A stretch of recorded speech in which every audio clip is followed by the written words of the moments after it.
Now, for many decades, there have been people who are trying to fundamentally change who we are.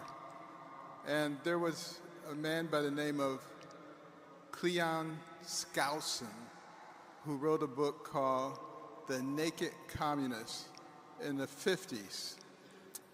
And he exposed the things that were being done by the Marxists to gain control of our country. Such things as gaining control of the public education system and the teacher unions so that you could infiltrate and indoctrinate our young people. It was a radical leftist who said, give me your children to teach for 4 years, and the seed that I sow will never be uprooted. That's what's going on.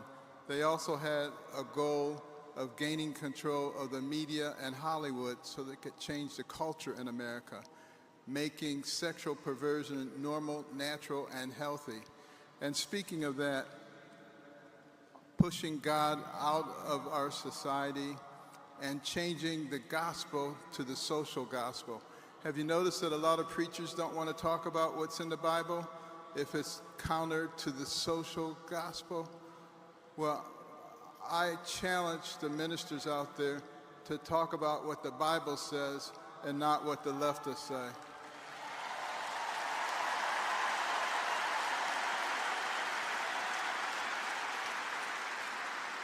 And get on board of the revival that is coming. We are not going to be able to stop it. You see evidence of it right here in the stadium. We're all going to be a part of it. I love the fact that Erica is going to take over, and we're going to grow the Turning Point to a very significant level. And I want us all to remember, you cannot be the land of the free if you're not the home of the brave. You got to stand up for what you believe in.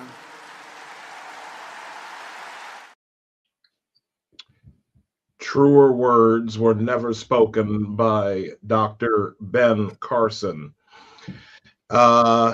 Today has been quite a day. It's been quite a Sunday in our country.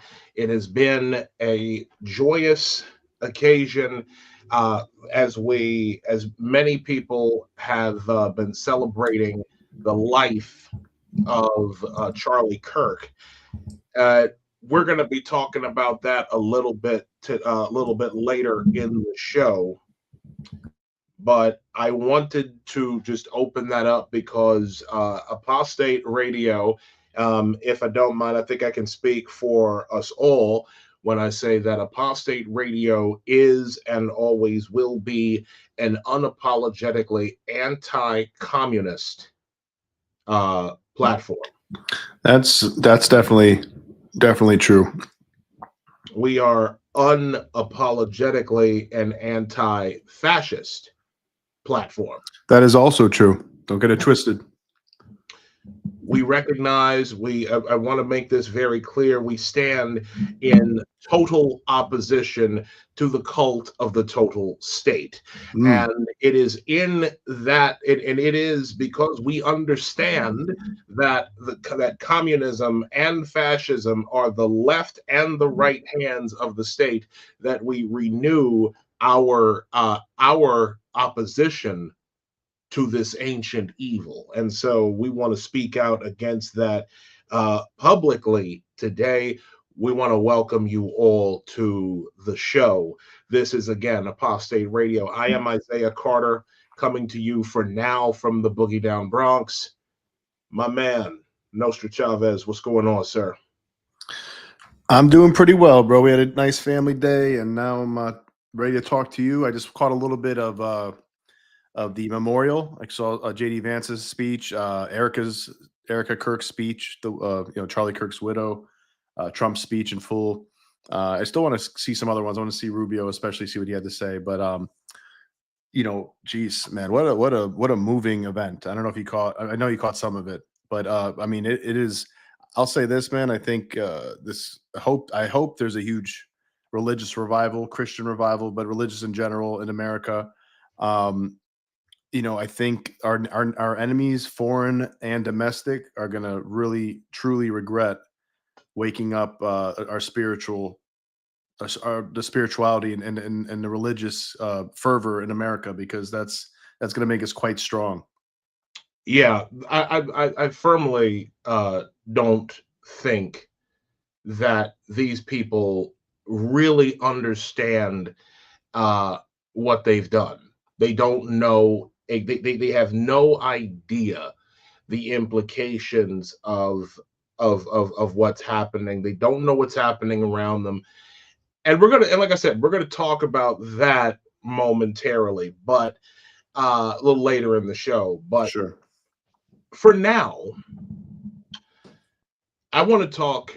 We haven't really talked much about what's going on locally.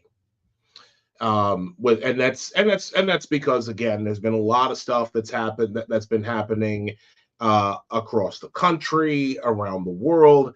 There's been a lot of things regarding the left, but we wanted to bring it back today, ladies and gentlemen, to local politics, because politics is, of course, downstream from culture, but all politics, regardless of whatever spectrum you're in, they are local. Okay. And we have a couple of people who have been working here in New York City, both with much experience with in their respective fields, and also with some good information. And so, but of course, before I get to them, I do want to, of course, take care of our initial business, which is, of course, letting everybody know who we are. You can follow the show at Apostate Radio NY. You can also follow us individually at Isaiah L. Carter and Nostra Chavez. You'll have a bunch of show updates on Apostate Radio NY. If you feel so inclined to support the show monetarily, you can do so at buymeacoffee.com/apostate radio. Lots of good stuff going on. We also do have Apostate Radio merch that's available for you to purchase. realtimeinc.com/collections/apostate-radio. Lots of good stuff here. Coming to us first, and we've got. Looks like he is ready. Got a gentleman coming to the show for the first time. Young man who's had his finger on the pulse of New York City's local politics for many years. He was the director of CPAC in the late 1980s and the early 90s for the first New York City Council Speaker, Peter Vallone, the Council PAC. He's also a Cardozo Law School grad. He's also a former U.S. Congress staff. He's also a former staffer for U.S. Congress. Great guy. Lots of great content. Makes incredible videos that you can find on his X at David_Sivella. And we bring you the man of the same name, Mr. David Sivella. Good of the same name, yeah. Of the same, exactly. Of the same name. How are you, brother? Good to see you. Hi, David. Hi, how are you? See the Mona Lisa. Nice to meet you too, Mona Lisa. Mona Lisa's been with me for years. Yeah, it's been passed on through the family. Can't get rid of it. Oh wow, classic. Yeah, it's I love it. I actually had the privilege of seeing the real one years ago. Was it that special seeing? I mean, I'm assuming you're gonna say yeah, but I mean, big crowd around it, right? Yeah, exactly. It's really hard to say. It's in the Louvre, right? It was in the Louvre at that time. It still is now, but I don't know if you can get as close to it as I remember getting to it. now. At least you saw it before somebody threw some tomato sauce on it or something. Because the moronic children like don't that. play well, we don't get to have nice toys and nice That's things. right. That's why we can't have nice things. That's right. Well, I want, but also coming to us, a former campaign manager, okay, a community advocate. She happens to be everyone's favorite community advocate, a great friend of mine. I love her. I love her dearly. Ladies and gentlemen, the lovely and talented Miss Lattina Brown. Hello, ma'am. Hi, good evening, everyone. Sorry, I'm in my, Hi, Lattina. I'm dressed down and it's Sunday. How you guys doing? I'm good. You play the piano, Latina? No, I don't. I just moved in, so my place is empty. Oh, I kind of I'm a little embarrassed. Get that dream home background. All right. Look, Nice. look, we're gonna be in that same position in a couple of weeks ourselves. So Yeah. so don't you worry, you are not alone in that. So Right. woo, we got a lot to talk about today. But since you both are new to the show, I'd like for the both. That's a gigantic coffee mug. Yeah, It's It goes with a friend of mine gave this to me, and oh, that's I nice. just adore it. And I drink my coffee, my tea, and it's just. And what else, Latina? What else do you drink into that? Well, when I'm out, Just watching I'll have, over what you're drinking tonight. maybe some wine or maybe like an old fashioned when I'm out with the pals. But You bring that mug out with you when you're out? No, Wow. Drinking Manhattan. Isn't it Yo, cute? I was at, listen, y'all talking about taking drinks. I thought she was taking baths in that thing. Come on.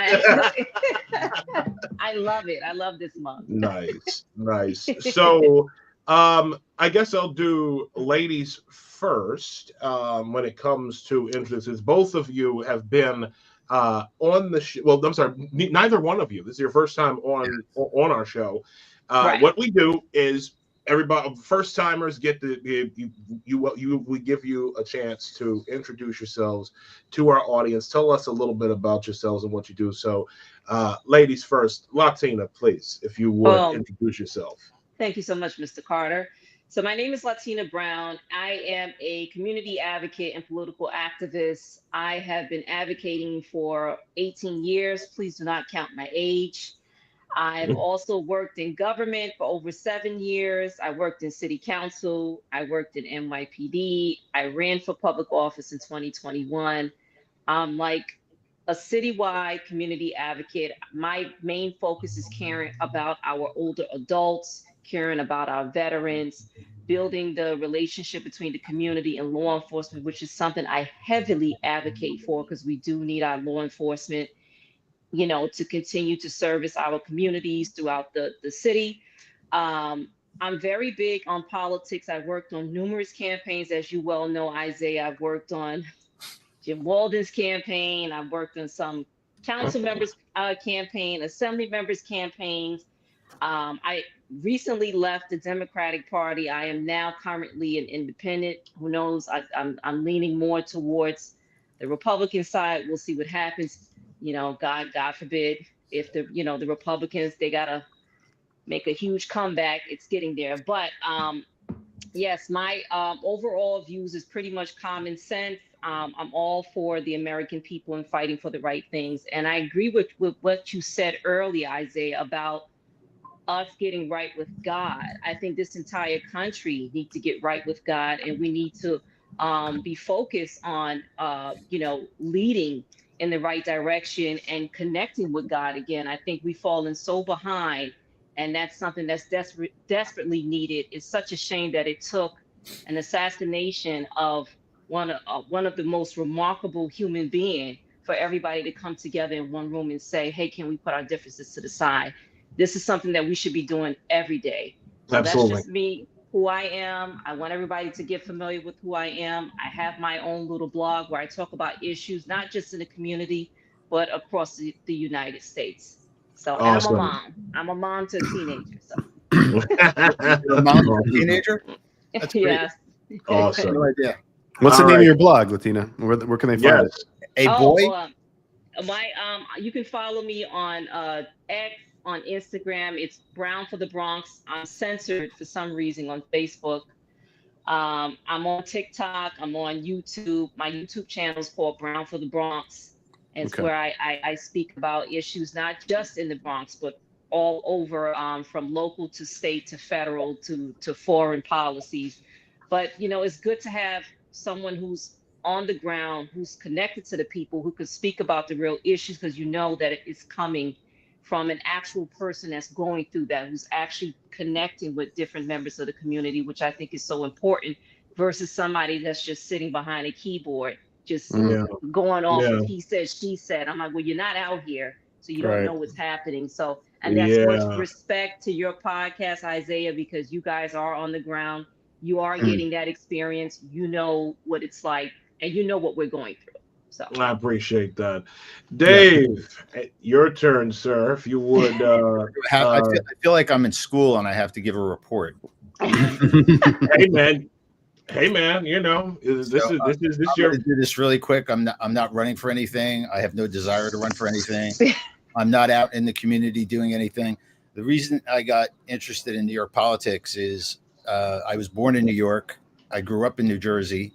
I've run for office in New Jersey as a Democrat, and I've been a staffer, as you mentioned before. And I used to work for Peter Vallone back decades ago in New York. And when we moved here, my husband is a nurse at Mount Sinai, and basically we're both counting down the days until he retires so we can, get out of this area at this point, because it looks like it's turning into a war zone. But when we moved back here in 2001, it was around the time Andrew Cuomo had just left office. Kathy Hochul had assumed governor. I could, from my background, see this woman had absolutely no capacity to be a good governor, and it turned out I was right. And the primary with Tom Suozzi was going on at that time, and there was this debate taking place inside the Democratic Party between Suozzi saying we had to appeal to moderates, we had to not be a socialist party, and Kathy Hochul taking a hard left turn to appease the left wing of the Democratic Party so she could get renominated and eventually reelected in a hardcore Democratic state. And as we all know, it didn't quite work out. She did get reelected, but not by as much as she thought she would. And what she did at that point, and she's done it again now in endorsing Mamdani, is she's turning the Democratic Party over to the socialist wing of the Democratic Party in New York, which is handing it right over. Yeah, handing it right over on a platter. So what got me interested in this is not about what I'm going to do in the future, but what is happening right now and what I saw happen in the past. And my memories of New York politics go back to 1977 and Mario Cuomo and Ed Koch running for mayor against one another. Herman Badillo, who was Richie Torres's forerunner decades ago, and Bella Abzug, who was a left-wing congresswoman who today would probably be called a conservative compared to the people who were taking over the Democratic Party. Remember Bella, hat lady? She used to have those big hats. I don't. So you don't remember? So I'm dating myself, but the point being, everything is the Democratic Party is no longer the Democratic Party. I don't know what it is, but no, not at all. I think that's the one thing we all have in common. We're all here because from our different perspectives. And I think, Isaiah, you were a Democrat too, yes? So I was indeed. I was, in fact, I was quite an active Democrat. I was, I had first become a Democrat in 2010.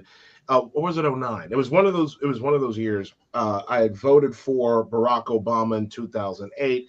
Got roped into the whole like hope and change thing, and I was going to vote for McCain, but then he chose Sarah Palin, and then I was just like, I can't do it, right? So I voted for, yeah, so I voted for Barack Obama, and then I eventually I changed my party affiliation after hearing about George Tiller, the assassination of George Tiller in the state of Kansas.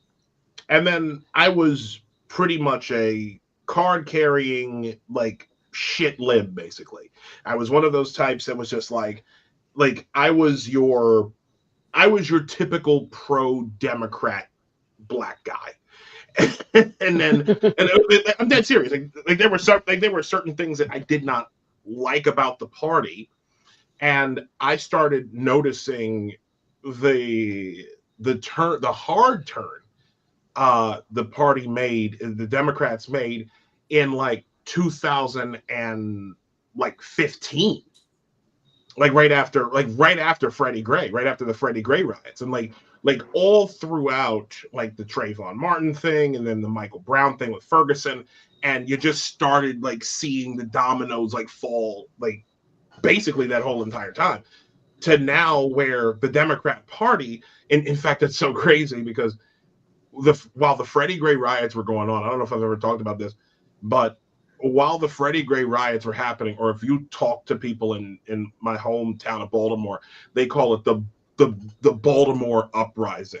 They use such lofty language for it.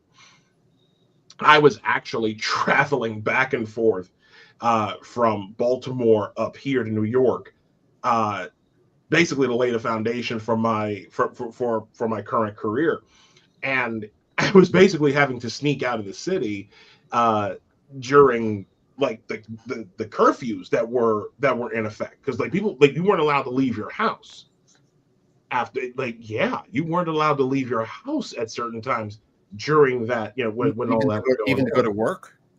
I mean, to go to work was one thing, but if you were just, you know, effing around, they tended to frown upon that kind of travel. But again, I was watching all this happen, but I was still like a loyal Democrat voter up until 2024. Like I voted for Biden. I had Trump derangement syndrome bad. I did. I hated Trump. I hated Trump up to about 2022. And then ultimately my TDS was cured by Joseph Robinette Biden Jr. Thank you, old man. Yeah. Yeah, like Abby Gate, the whole Afghanistan withdrawal just had me like, oh no, I can't. Yeah, And that was terrible. Yeah. So the long story short is that I had to get, like, I voted for Trump in 2024. The third time's a charm, right? And I'm it's so crazy because voting for him, I have no regrets for it whatsoever. Like, it's the best vote I ever made, honestly. But what's so crazy to me, and we're gonna get to the whole Zoran thing. Most of my Democrat friends, most of the people who I know who are still on the left, have completely forgotten that I was once one of them. I've like the people I talk to, certain people, certain coworkers that I have, certain people that I've been in contact with for many, many years. It's like the second I voted for Trump, or the second that I told them that I voted for Trump, it was, oh, fuck you. You know, it's like, like all of the previous niceties, like the fact that we were once in agreement on things, all that just went out the window. And it was actually kind of scary to watch. It really was. Yeah, I don't even understand how people, even if you disagree profoundly on something, why people behave like that. I don't get that. Well, it's because of at this point, as has been proven with the Charlie Kirk assassination, and with years of programming where essentially people have been told that your fellow man, your fellow American is a Nazi for holding political beliefs that are different from you. Your entire family, okay, please understand, this shit goes beyond like Democrat, like the Democrat Party have been perfectly fine in destroying households. Think of like if they could get one person to break from their conservative their conservative raising, they've won. They love to have they love to have the whole family. They love to just destroy the whole family. But if one person can take over, can become one of their own and cause problems in their family, that's what. Then they've won. I mean, the universities have. Family. Go ahead, bro. Yeah, the universities obviously play a big part in this, right? And increasingly K through 12, indoctrinating people to be far left, pretty far left, Marxist. I mean, a lot of professors are openly Marxist and proud of it. Plus, there's this whole new, new layers of it when you're talking about the gender ideology, which is absolutely insane. Basically pushing kids from a very young age to like think about, hey, maybe you should take puberty blockers, sterilize yourselves, get your genitals removed, cut off your breasts. Like that might be a good thing to make you feel better because you're depressed. I mean, it's absolutely bananas. And so the Overton window has been moved so far, and the media has been carrying water for it for so long. The legacy media, most of the most trusted sources of media, like whether it's New York Times and Washington Post, CNN, MSNBC, ABC, all of them almost, right? Yeah. And of course and Fox has been the only one of the few publications or channels, I should add, certainly on TV and some conservative publications that have been like fighting it, and they've made truth tellers out of Fox. Like Fox has always been biased, right? I mean, they've always been, and then MSNBC came and became like the left wing Fox News, but they made Fox one of the most honest, almost unbiased in a way, because they are telling the truth frequently. I mean, I know they're biased, but then I mean, CNN lies all the time, MSNBC lies all the time. They just totally defame Trump. They totally defame Charlie Kirk. The lady on Washington Post just got fired for. What did she say that he was Attia? Her name is something Attia. Karen Attia, yeah. Karen Attia. She said that he just said that black women don't have brain power or something, and he was talking about like 2 or 3 particular black women. It's like, just totally lying about people. But they moved the Overton window so far that if you are against that craziness, open borders, critical race theory stuff, which is like openly anti-white, openly anti like anything that's like it has to be like person of colors is number one and they're always right kind of stuff. It's like it's just so crazy. If you're against that at all or like questioning it, or you just don't want that in power, you are a fascist. You're like, you're this opposite spectrum to them. You are a Nazi, and that's just the way so many kids look at it. And that's why I think one of the biggest problems is the universities. It really needs to be cleaned up. It really needs to be fixed. So I want to go over this because this is this is one of many things that we brought David on to talk about. Let me just get this first. Jordan Bowles, one of our good friends and sources of many pieces of information, says, "Greetings, friends. Jordan, we love you, young brother." Actually, thanks, Jordan. Real quick, Jordan actually wrote a pretty nice piece, by the way, on Wrong Speak Publishing. I'll put the link in the chat. He also posted this as well. He says, "The road to hell is paved with Ivy League degrees." Yeah, it is. Now it is. 100% is, man. My God, if Thomas Sowell, man, God bless that man. What is he? 95? 90? Jeez, he's he's still 94 kicking. or 95 years old. He's Still kicking, man. That guy's 94 years old. Thomas Sowell is he's 90. He's in his 90s. I don't know where exactly. Or whoever would 93, 94. No. Jordan Bowles is like he's younger. He's younger than both of us. No offense, Jordan. You look great. All right, so let's do this because again, we wanted to politics is downstream of culture. Charlie Kirk God rest his soul, understood that better than most. But all politics is local. And that's what we're talking about on tonight's show. Tip O'Neill said that. Tip O'Neill, yeah. All O'Neill. politics is local. All politics is local. Yes. And just because the focus, ladies and gentlemen, and I want people to really understand this too, just because there are so many things that have happened on the national level in the last several days, does not make it all right to neglect your local offices. I got a video of that I'll show after that I'll show of a school board member slapping the phone out of a man's hand for opposing gender cult garbage in Maine. Yeah. I'm gonna show that video. But first, I do want to talk about let's talk about local New York politics. New York City is a Freudian slip, man. Freudian slip. Oh, Freudian? shit. Wow. Freudian slip. Yeah, New York shitty. Well, I love New York. I love this town. Like, I've been here for 10 years now, and I was here 2.5 years like in 2008. Loved it. And it's going to hell in a handbasket because, like you said before, they're basically just handing the city over to the communists, just handing it right over. So, but the leading candidate, for those of you who might not be familiar with that, is a 33-year-old Ugandan Indian whatever by the name of Zoran Kwame Mamdani.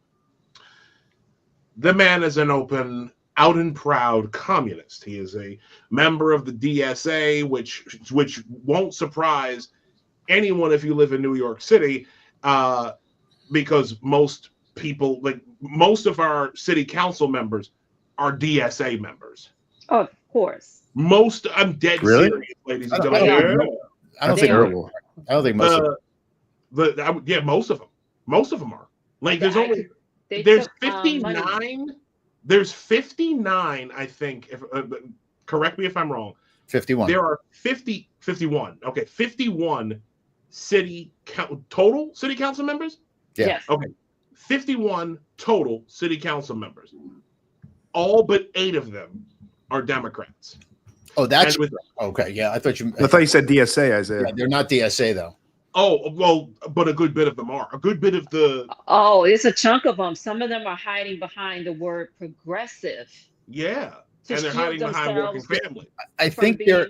I mean, I don't mean to be... I don't want to... I mean, but just to be clear, I can't be silent about it because that's not true. And I'm not defending them because I think that the city council is phenomenally weak temperamentally. Most of these people, and intellectually as well, and the DSA, which is very focused, and I think they have about 8. I think. What do you think, Lattina? Maybe about 8, 9, 10 active. I think they have at least 12. About 12. Okay. They recruited some new people recently because I checked their campaign finance. Sounds about stuff, right. They took money from DSA, like thousands of dollars. But they punch above their weight. Yeah. They punch above their numbers. And that's the problem. Yeah, that's for sure. You know, and they've got literally. I don't think Hakeem Jeffries wants to be caving into this. I'm sure Chuck Schumer doesn't want to be caving in. I'm sure, and I don't like Kathy Hochul at all, but I'm sure Kathy Hochul didn't even want to be going along with this. But this entity called the DSA and the Working Families Party has so much influence in primaries that everybody is terrified of them and being primaried by them. Yeah, that's what this is all about. They're threatening them. Why. They're threatening them, and I know some of them are taking money in return for these endorsements because Zoran Mamdani needs the black endorsements from black politicians to make himself look good, to appeal to the black voters, because he's lagging in that area. Cuomo is racking up the black support, and he's racking up the support from the Hispanic community. So he's doing any and everything that he can to try to get enough support from these politicians. And some of them just don't give a damn. And they're just like, well, give me the highest amount that you can pay, and then I'll endorse you. and they're selling out to the community and selling out to their own party. So from what I know, there is a civil war going on within the Democratic Party. It's been brewing for quite some time now. The only reason why Governor Hochul endorsed Zoran the moron is because she's afraid of getting primary, and she wants to keep her seat as long as possible because it benefits her and her husband. She could care less about New Yorkers. This is about power and about them protecting themselves and not about protecting the people. We have a communist takeover happening right now in front of our eyes in our city, and it's happening in blue states and blue cities across the country. And it's something that we should be concerned about because there's dark money being funneled into Zoran's campaign, and people on the outside are pushing for this seat because they want to do an experiment in New York City that will fail because his plan is just horrible. Okay. And, you know, Cuomo is the only one at this time now. You may not be a fan of his, but he is the only person that's moderate that can take down this guy, but he can't do it if we have several other candidates in this race and they're literally being selfish and handing this city over to communists. Yep. Now let's get into this video because the biggest problem that we have when it comes to Zoran, it's not just that he's a communist. It's not just that he is a it's not just that he's a Muslim. Although that's a big problem for me. It's not just his rap career either. It's not. Oh God. Oh Lord. Mr. Cardamom, look him up. I've seen them. What a cornball, man. I've seen the videos. The videos. I think deplorable. Have you guys ever heard the saying that politics is show business for ugly people? Have you ever heard that? Okay. Yes. So and good point, David. Yeah, where that comes from is that people who can't make it, who are narcissists like Zoran is, who can't make it in a career that feeds that, turn to politics to feed it. That doesn't make them qualified to be politicians. It doesn't. Yeah, it doesn't. And Cuomo may not have a personality that Zoran has, that fake charisma that Zoran has, but you're not hiring someone to do videos. You're hiring them to run the city. That's the job. That's the job. It's true. Good point, David. So here's but to David's point, Zoran is in such deep shit. Like when it comes to his entire persona, nothing about this man is genuine. Nothing. I agree. Not even his status within the Selective Service. This is interesting. That's a very good point. Now David put together this video. It's 3.5 minutes long. Do we have to watch that? Do I have to endure looking at myself? Yes, you do. Yes, you do. If we do, you do, David. Exactly. To carry this burden with all of us. It ain't like, listen. Actually, David, you're a handsome guy, man. You are, exactly. It's not good.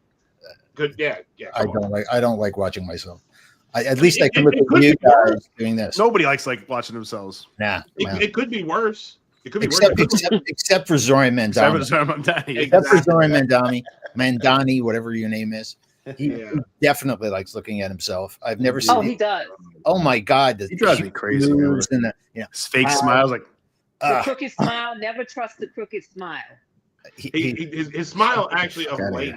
His smile of late resembles Stevie J off of Love and Hip Hop. Oh I hate that guy. I hate. I said it. But here we go. Well, just you know what, David? When after the show, you can look up who Stevie J is. Just look up the Stevie J meme. Matter of fact, you can do that. You can do that while you're watching that video. I can look up. Yeah. Here you go. Yeah. Tell like we're not watching this. Exactly.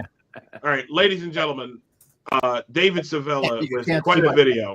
All right, go. So Zoran, I'm speaking to you now.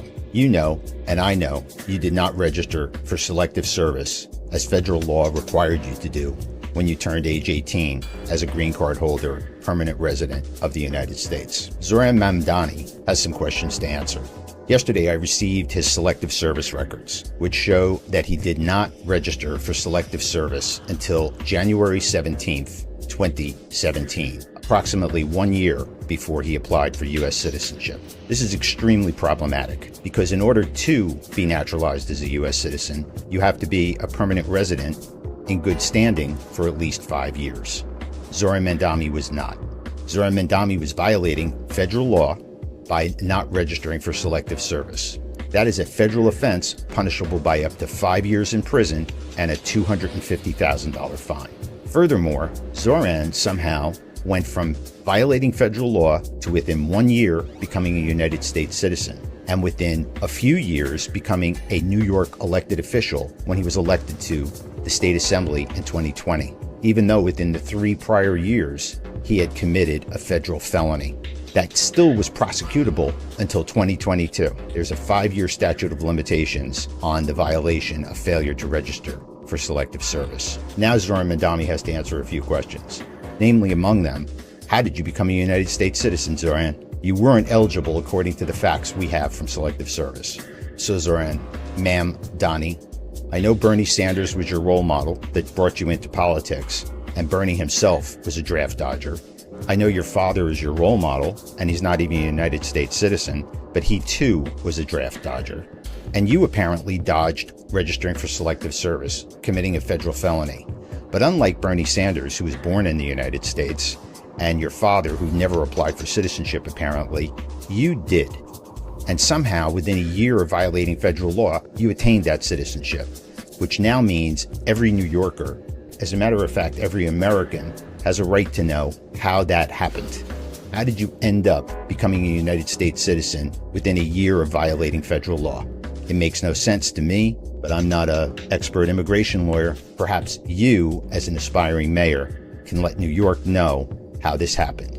Mahmoud Khalil is being deported because he lied to immigration about his background. Did you lie to immigration about your selective service background? Did you claim that you registered when you were legally obligated to, when in fact you did not? These are questions every New Yorker has a right to have answers to, Zoran. You can't just walk around smiling at everybody with that fake smile of yours and expect people to elect you mayor of the #1 terror target in the United States with a background only being a citizen for 7 years, acquiring a citizenship under circumstances that make no sense. It's time, Zoran. Speak up, answer, or get out of the race. And one other thing, Zoran, if you don't answer, the next thing I'm going to do is file a complaint with the United States Attorney General seeking an inquiry into your legal status as a United States citizen.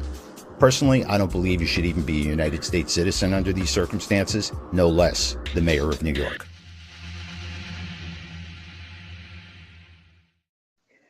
Well, That's that good was stuff. David. Send me that video. Send it to you? Yeah. When we're offline. You mean DM you the link on X to it? Yeah. Okay. So I Sure. can get into the right hand. Sure. That was so. That was very powerful and very informative. And it's bringing awareness to who this guy really is. And let's not, all of us, we all know this.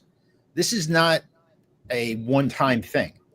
He lied on his Columbia application and said, he knew perfectly well African-American / black didn't mean people defended him. They is, defended him. I was like, What a son of a bitch. that's why I'm here doing this, because it is. Forgot about it. I mean, the only thing that's good about getting old is you start to see the pattern of things repeating themselves over and over and over again. And I'm sorry, everybody at the New York Times and everywhere. Oh, what is this? Okay. I was born a poor black child. That was his application to Columbia. But he, I mean, Zoran, he's an only child who obviously was indulged beyond belief and thinks he can do anything he wants and get away with it.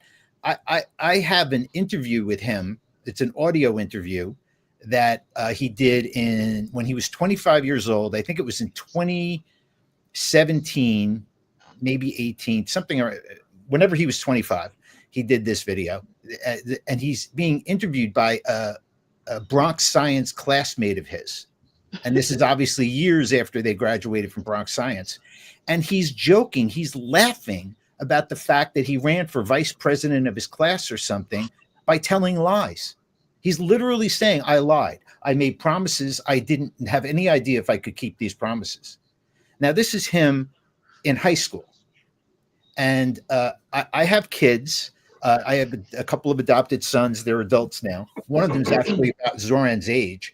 And when one of them was a kid, he plagiarized something, after they're immigrants. He came to this country and he didn't know how to do English very well. So he plagiarized something. The teacher catches him and she's telling me, if you don't correct this, this is the way this person will behave for the rest of their life. Yeah. And you look at Zoran, and I know people say, well, he's only a high school kid. No, he's 33 years old. This is not ancient history. Exactly. This is his character. And then he goes on and applies to college, lies again. And now on selective service, he's lied again. There's no question he's lied. The question is, what is the lie? And that's why he won't talk about this. Have you sent this over to like the New York Post, to Fox News? Because that's something that should be. It's been circulated, and some people are frustrated that it seems like no one's doing anything with it. But we've all dealt with the press, and the press, if they have an interest in something legitimately, they're not going to just take what I have and do a story on it. They're going to do exactly what I did and FOIA request those documents. And then once they have that stuff in their hands, they're going to interview him. Well, now that Isaiah is using his platform to highlight your video, I think this is, if the media is watching, you guys should really start paying attention, start digging into this guy's background. How did he acquire his citizenship so quickly? That's the answer that we all want to know, right? This is very concerning. It wasn't quick. I have a theory about this, and that's kind of why I like this format to talk about it, because explaining this stuff in a video doesn't work, meaning, you have to go down too many rabbit holes in these things. But there are a couple of possibilities here with this. This guy's mother, Zoran's mother, was a naturalized citizen before he turned 18. Yes. She was a naturalized citizen at least in 2007, I think.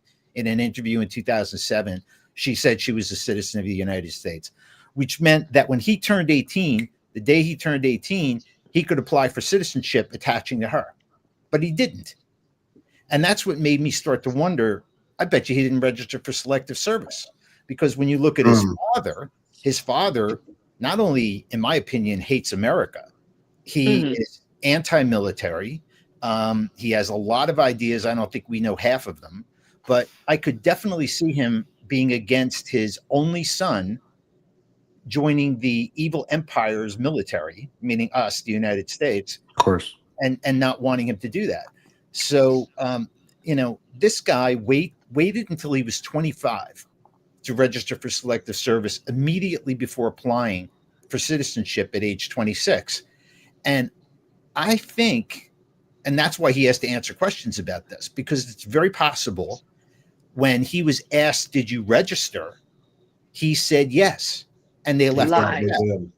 They left it. But the problem with that is this: that violates the 5-year good moral conduct rule to become a citizen, because he had been violating a federal law up until 15 minutes before he applied for citizenship. Yeah. So he's got to explain this, because he's asking to be the mayor of New York City.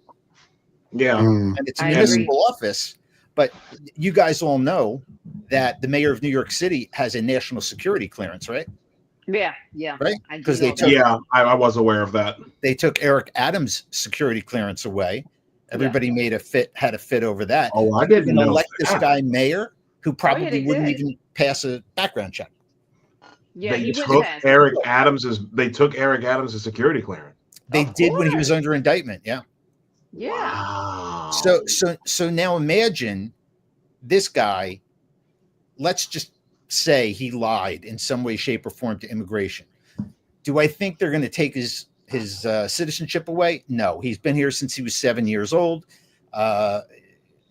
Even I think that's a little on the extreme side. I think that's where he gains points, is when people say, we're going to deport you and this sort of thing. But that is secondary to the fact that this guy is a chronic liar, and this is a major lie. If it is found out that he lied when he applied for citizenship to immigration by allowing them to believe that he had always registered for selective service when he should have, and instead did it just before he went in to apply, Zoran, you're in huge trouble. And I think he knows that. Otherwise, what kind of trouble are you talking here? Because the left isn't going to give a shit about this. Like the leftists are going to think this is great. Like, oh, you shouldn't be joining the army anyways. These, like you said, the evil empire. Well, they're just going to do this. They're going to do that. They're going to help Israel, whatever. All that shit. Yeah, but how many people feel that way? His supporters feel that way.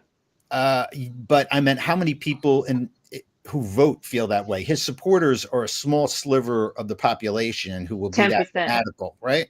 10%, 15%. But you think it's 10? I thought it was closer to 20. Of the overall voting population, I doubt it. I mean, I think everybody on the farther progressive, farther left probably supports him or likes him, I would say. Well, they do. I mean, and they probably would vote for him. But here's the basic problem. Everyone out there on the left listening to this. Yeah. You say you stand for people. Everybody should be treated equally. You stand for the little people. Who are the little people who are registering for selective service?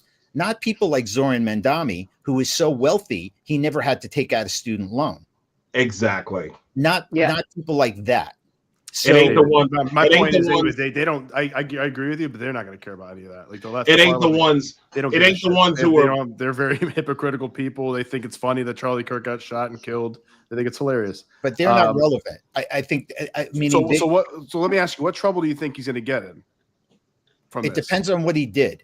Okay. Here's the basic thing that I can't, and I'm not an expert on this subject per se, but I know enough to know that this doesn't make sense. Why he has to speak to this. Someone has to do some research into this and be in a position to ask him this. How is it that you violated federal law for almost 8 years, over 7 years? He didn't register for over 7 years. While he's not registering, he's traveling around the world on his Ugandan passport, going to Egypt to study Arabic. He made a joke on that podcast I was referencing with his high school friend that he traveled so much he would get frequent flyer offers from Emirates Airlines to travel in first class places. So this is a guy who was well traveled on a Ugandan passport, is living in the United States, being educated here, becoming politically active here, and inserting himself into our discourse here while not committing himself to this country, not registering for selective service. I mean, in fact, when you think about it, not even registering to vote. You care so much about this country, but you don't apply to become a citizen at your first opportunity. You skip elections for years and years and years. You skip selective service for years and years and years. And then you go and work, and somebody would know this guy's name, that he ran in Brannan's district in the primary, a Palestinian reverend. Does anybody, El Nateen, I think his name? Do you know? I don't. Well, I don't know. I don't know who it was either. There's a reverend. I think he's in Bay Ridge. He's in Justin Brannan's district. He ran against Justin Brannan in the primary in 2017. And Kyla Santososo, who may be butchering her name, she is the successor to Brannan in that district. She's the Democratic nominee now. She ran this guy's campaign. And Zoran Mandami ran the field operation for this guy. And this guy is an outright anti-Israel hating fanatic. And Mandami gives all of the credit and his inspiration to get involved in local politics to this particular reverend. Oh my God. And he's working for this guy in 2017. He's not a citizen. He's not registered to vote. and he's running the field operations for this Palestinian reverend, and who said horrific things about Israel predating Gaza and October 7th. So Zoran, that year he works for this guy, suddenly registers for selective service and immediately applies for citizenship. And then he is running for office. So you know, Zoran, if you're listening, it's so obvious what you did. You got engaged in local politics. Then all of a sudden you saw something for yourself in becoming a U.S. citizen so you could run for office. And I believe what you did, Zoran, is what you did when you applied to Columbia. You thought you could outsmart everybody. You checked the box and you went and registered for selective service. When you filled out your application, you checked the box. Yes, I'm registered. No one looked any deeper because you've been here since you were 7 years old. But the problem is you violated federal law. And to your point, David, I'm going to just say this, and I've said it. I've been very vocal about this. I don't think foreigners who are anti-American should hold government office. You should not be running for office in my country. 100% agreed. If you are not running for, we can't run for office in their countries. Not even can close. You just move to Uganda and say, hey, I'm going to run for office? They would never allow it. I feel like right now we're under an invasion right now. There's foreigners coming to this country. They hate this country. They hate us. But you want to take over our government, from local to state to federal to the presidency. And I'm just like, well, why did we let this happen? Why are we giving them all of these? They're reaping the benefits off of the United States, but they hate us. I mean, I have an idea. I'm by it. I haven't. Well, Ilhan Omar is a perfect example. Yeah, I was going to say. Marrying your brother, really? Is that true? Is that really true? That is absolutely true. That's so crazy. That is absolutely true. Ilhan Omar married her brother to get into the United States. And that's illegal. Yeah. She doesn't deny it. No. And they just found, and in fact, I'm going to look for it. I'm going to look for it while we're talking. But if I remember correctly, there was some proof dropped to this. Yeah, like the marriage certificate dropped. I did see. I kind of tuned that out a little. I find her offensive on multiple levels, and I agree with you, Lattina. I do not understand why we are allowing people who were born in another country, who were formed in another country, and I don't mean you were born in another country and came here at 2, or even like in Zoran's case, you came here at 7. The difference is, when did you become an American? Exactly. What is your primary cultural reference? I've got, like I said, I have 2 kids who are immigrants. They came here at 9 and 13. And the 9-year-old is an American in every way you could be one. The older one, I would call him more, they're from the Philippines, dual citizen. He in the mindset. He because so much of his life was when he was a kid in the Philippines. You can't take that out of somebody. And in Zoran's case, his own mother said in a 2013 interview, my son does not consider himself an American. I remember. Considers himself a Ugandan and an Indian, meaning the country of India. Yeah. And we're going to make this guy the mayor of New York. Yeah, where does his loyalties lie? It's concerning. I mean, listen, it makes... If in charge of New York City. Yes. If I may, I'm going to tell you something. I'm going to tell you exactly why a guy like this thinks so highly of himself that he can run for office in the United States. One, white leftist guilt, white liberal guilt. I'm just going to go ahead and say it. It's white liberal guilt. It's like after 10 to 15 years of being constantly, having it drummed in your head that everything that's wrong and everything that's bad in American society is because of white people, and because this country was, was built by slavery and all these other stupid ass slogans that we've been hearing over the last 10 to 15 years. I mean, they wrote an entire, I go back to I go back to the 1619 Project. They wrote an entire curriculum that was nothing but fan fiction, basically. Okay, think of that.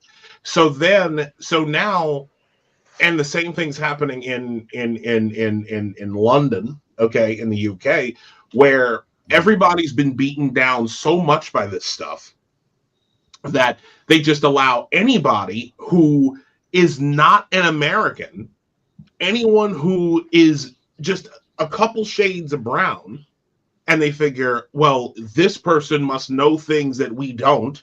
They pulled the whole fucking noble savage trope, which as a black man, that disgusts me. You know, there's like this automatic assumption that if you are of some, you know, have some melanin in your skin and you come from some, you know, from some other country, they're like, well, we could use their knowledge to somehow bring us into new enlightenment. Like, and they say this from their fucking $8,000 apartments in Hunters Point, fucking Queens. Okay. Yeah. They say that shit. So then the second part of that's honestly the first part, because you tell some of these shitheads in, you know, that live on, you know, the Upper West Side or Upper East Side that, hey, you're killing your country. They look at you like you're nuts. Okay. The second part of this, in my opinion, is they're doing the one thing that all communists, all Marxists do, which is give me power. I just want power. I see everything through the lens of power. I do not understand anything outside of those demographics. I do not understand anything outside of those dynamics. You obviously don't know a lot of politicians. Because I'm telling you, that's what they're that's all a good about. point. That's what they're all about. I mean, not every blessed one of them, but as soon as you give, if somebody went into it with the best of intentions, and I've seen it happen over and over again throughout my life, it doesn't take long before they become completely corrupt themselves. It's true, because the system itself, you can't survive in the system unless you have some degree of willingness to interact with people who do not have the best of intentions. So rather than argue whether, from my perspective at least anyway, argue that Zoran Mandami is exceptional and bad because he's so power hungry. Everybody running for office in some way, shape, or form is power hungry. Here's the difference. This guy is not an American. He is not. Any way you can judge the standard of him being an American, he's a recent arrival. I believe his rights and his constitutional rights should be protected just like everybody else. But it also requires him to answer questions when he's seeking high office, even though it's municipal office. Again, New York City, #1 terror target in the United States, perhaps outside of Washington. I would say probably more so. This guy is going to have access. Let's use this as an example. Does everybody, well, you probably don't remember, Rudy Giuliani was mayor in 1993. Early on, we had the first terror attack on the World Trade Center, the failed one. I remember that. His answer, and he was meant well by this, I'm sure, was to move the terror offices, the anti-terror offices, to the World Trade Center. I remember that. Right? Yeah. Everything was jammed up because the offices were in the building that was collapsing. So Mandami, who does not have the best interests of the United States, in my opinion, at all. He's a danger to the American people. And I think most Marxists don't. I mean, as well, I think it's kind of baked in. They want to destroy the system. Understand the power he has. Yeah. He could undermine the security of New York City, intentionally or not, based on his inexperience, his opinion of the United States. Just look at the gang database that he wants to eliminate. The gang database. I am crazy, beside myself over this guy. This guy, that people aren't asking him any tough questions about who he is and what his background is. They're so busy worried about him calling them an Islamophobe. As if that's the point. I don't know if you noticed, but I've been personally attacked because I been having my opinions about Zoran Mandani from my videos to my postings and stuff. He has a cult base. Yes, he does. That attacks people on social media and make threats and curse people out. They hide behind those profile animal-like memes. Yeah. I don't know if you guys had that situation. If you say anything about Zoran, furries or something, the furry memes or like animated furry memes? memes or some shit. The animal animated memes, the furry animal memes. I mean, it's just weird because to me it's like some type. Super it is weird. a cult. Mm-hmm. It's a cult. And you see that rose in the bio, the red rose, which is that's bad giveaway. Anti-Rose. Rose. And socialists, yeah. I feel like with his base, his cult, they're very extreme and radical. I'm talking about I've been attacked on social media by far left Muslim radicals. These are not the conservative Muslim. These are the far left radicals who are new to the country, who hates this country. They're of a younger base. We're talking about the Indian Muslims who, and I'm not saying all, this is majority of the radicals. And the stuff that they've been saying, and I'm just like, how is it that they're allowed to post these things on Facebook, Instagram, and it's not being flagged down? Like, I wonder, is the FBI watching what these people are posting? Are they tracking these accounts? Like, this is his base. I don't even think most of those are real accounts. Yeah, a lot of them are bot accounts. A lot of them. Bot accounts. I find them mostly to be a lot of them are bot accounts, and they have a similar messaging. Yeah. It's like, but I also came across like radicals accounts where you see their picture and you see the watermelon and the Palestinian flag. Those are the real ones. And when you look, they're part of his base. One of them probably work on his campaign or they volunteer. 100%. They're cursing and threatening people out. Have a conversation. How about that lunatic intern woman? I don't know her name, who was yelling at the Muslim cop, saying, "How could you must have seen that clip, Lattina? Which one? Because there's that infamous intern. She's a woman, a female Muslim woman, who is yelling at a Muslim cop who's doing his job in a line. What was she saying? Spat at him? I saw that. Yeah, I mean, she spat at him. I was like, and he's a black Muslim. I saw that. I saw that. And that was despicable. I think the thing to be careful about for everybody at this point is not to just use Muslim is bad. That is not necessarily the case. No. But what is bad is to have an external agenda, meaning the conflict in Israel and in Palestine become the predominant conflict to be manifesting in a municipal election.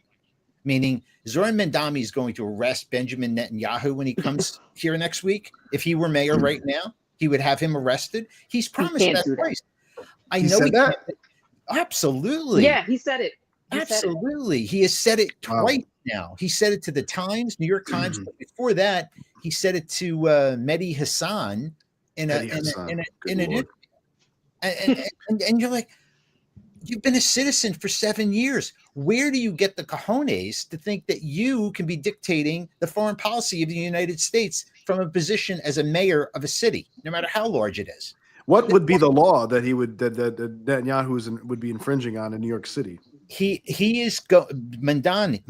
is going by, and I'm sure this comes from your dad, Zoran, the indoctrination you have from dad.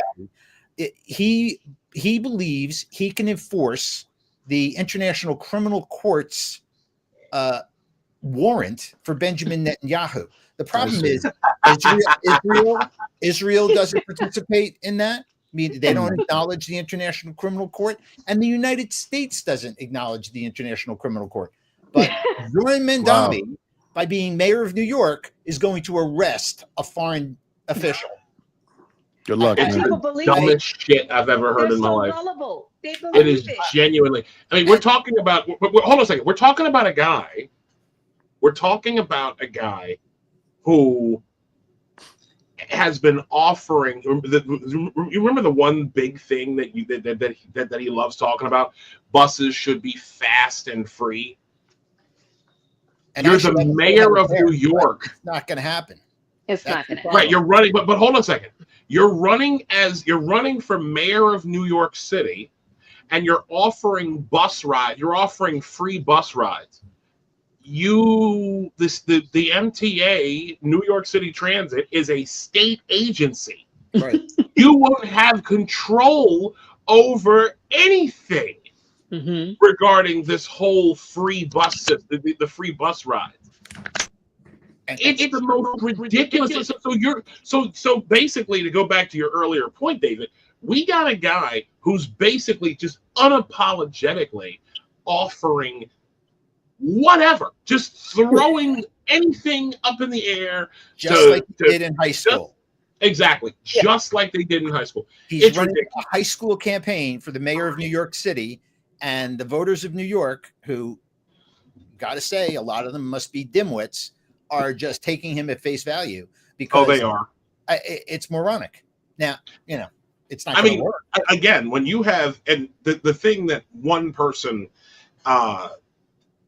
someone made this point a while ago, and I don't know who it was, so please don't ask me please don't ask me who said this.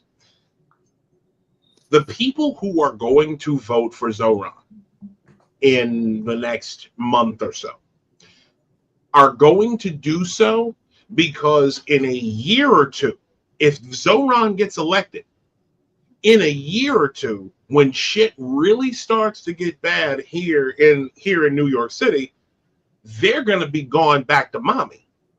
Yeah. They got enough money, or they're going to go, or they're going to call up, like I said, they're going to call up mommy and daddy to get them, to airlift them back to whatever fucking, Midwestern shithole they came out of.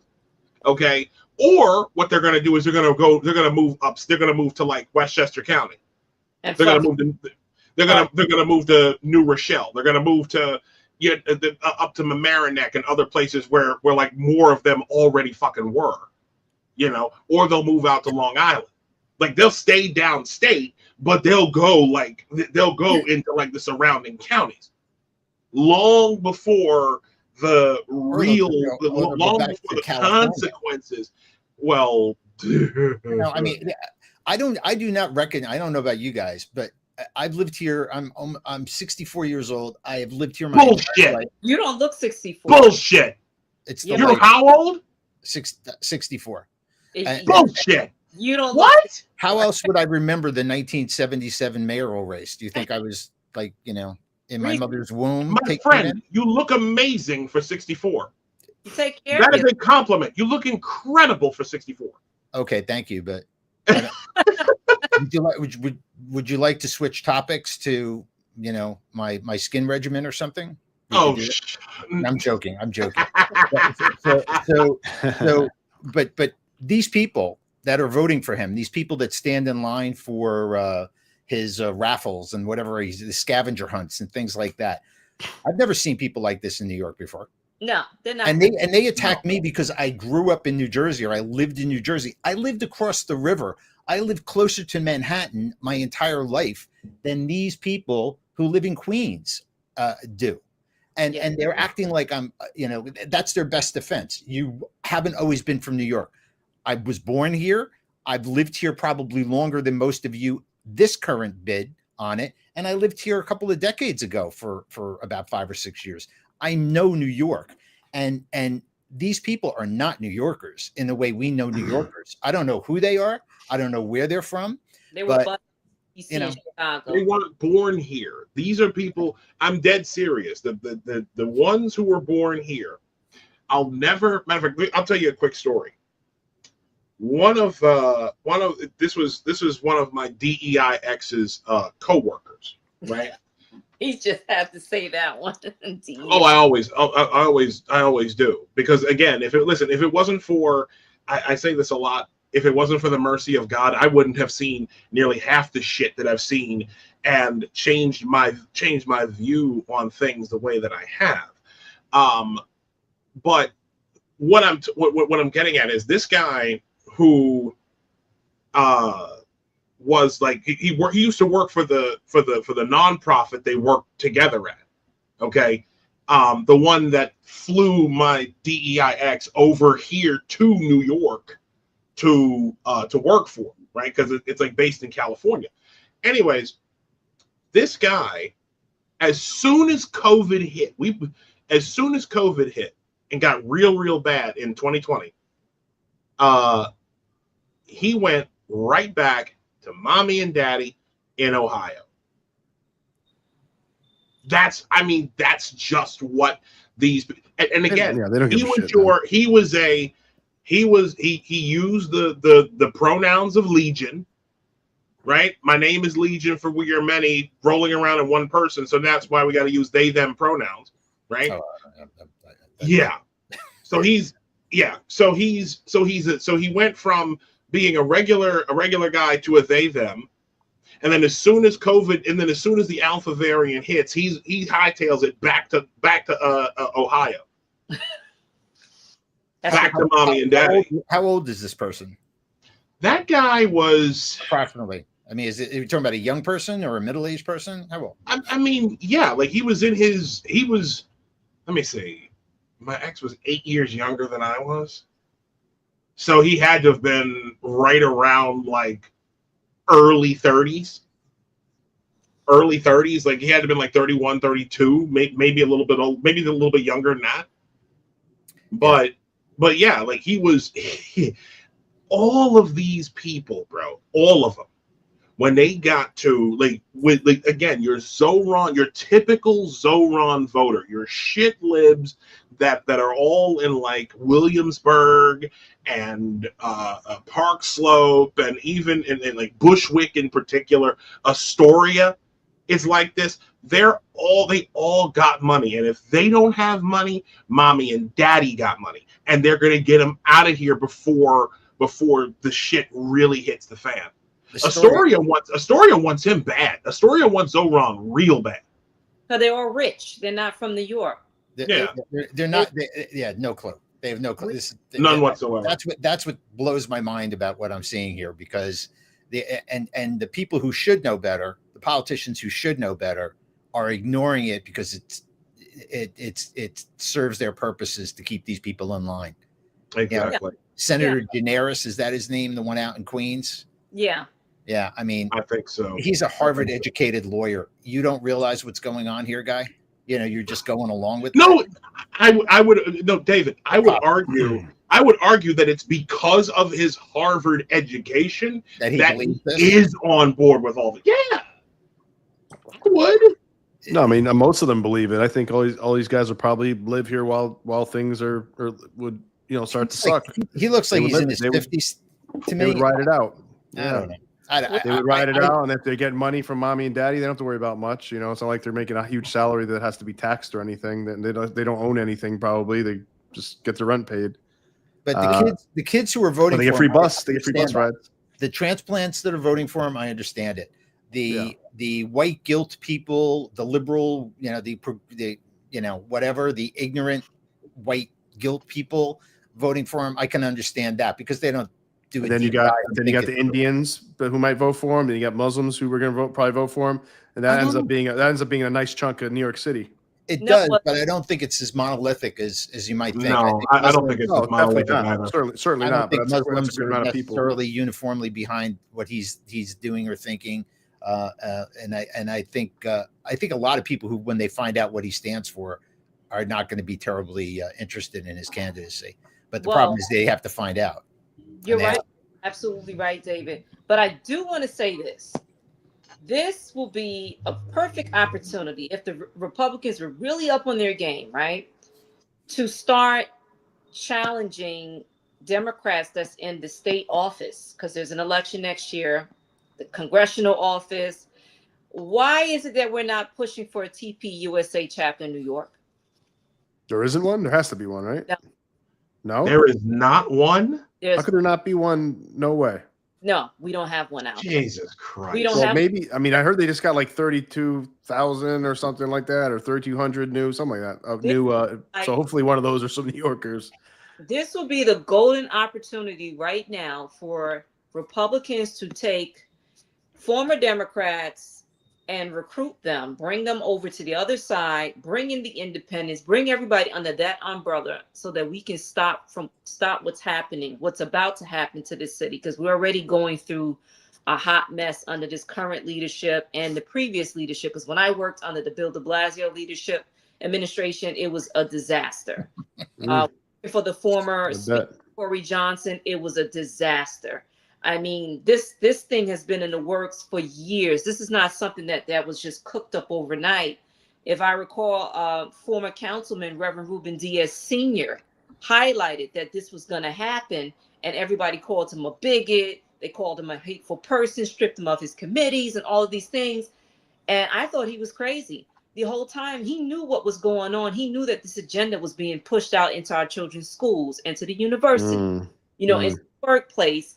And, we still have time to save New York City, but the Republicans need to start getting themselves out there and connecting with former Democrats. The only one who's doing the work is Brandon Straka. He's one person. He's one guy. Yeah, there should be a TP USA headquarters right here in New York City.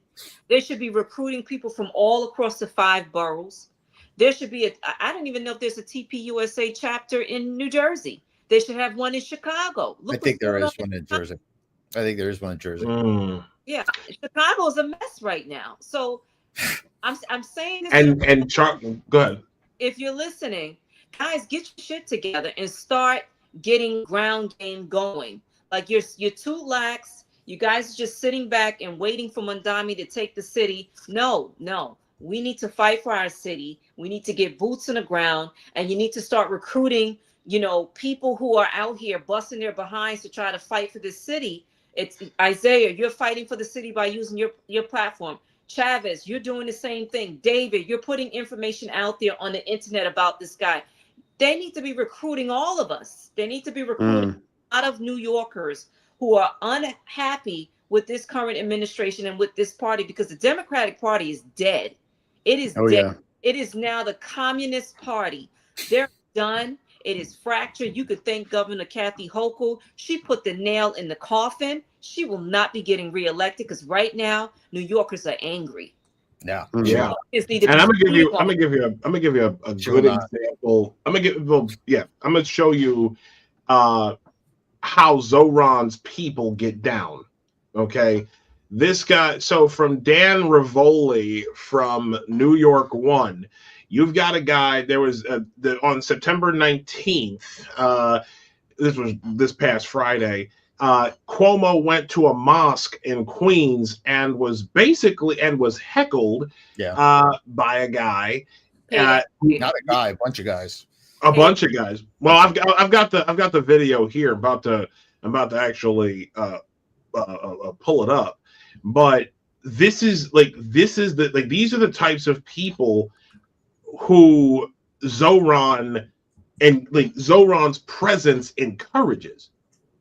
This right here is the type of shit that we're gonna have to deal with in a Zoran administration here in New York City.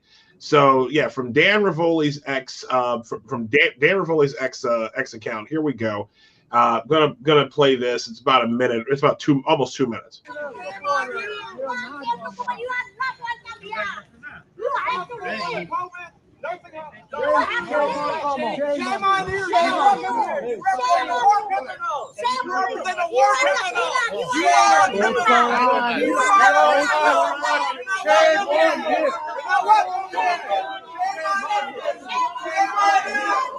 The one in the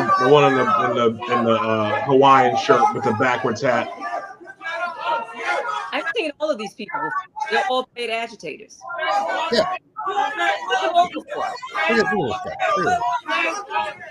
What an asshole. Yeah. Who's the war criminal? Cuomo? They're saying that Matt. Hold it. Look over. Let me just back up a little bit. Look at the guy on the right in the kufi. Yep, Zoran. Yep, there you go. And this guy has a pin. And he's got the pin right. So hold on a second. Hold on. So looking at this, I can count 3 of Zoran's people who were there.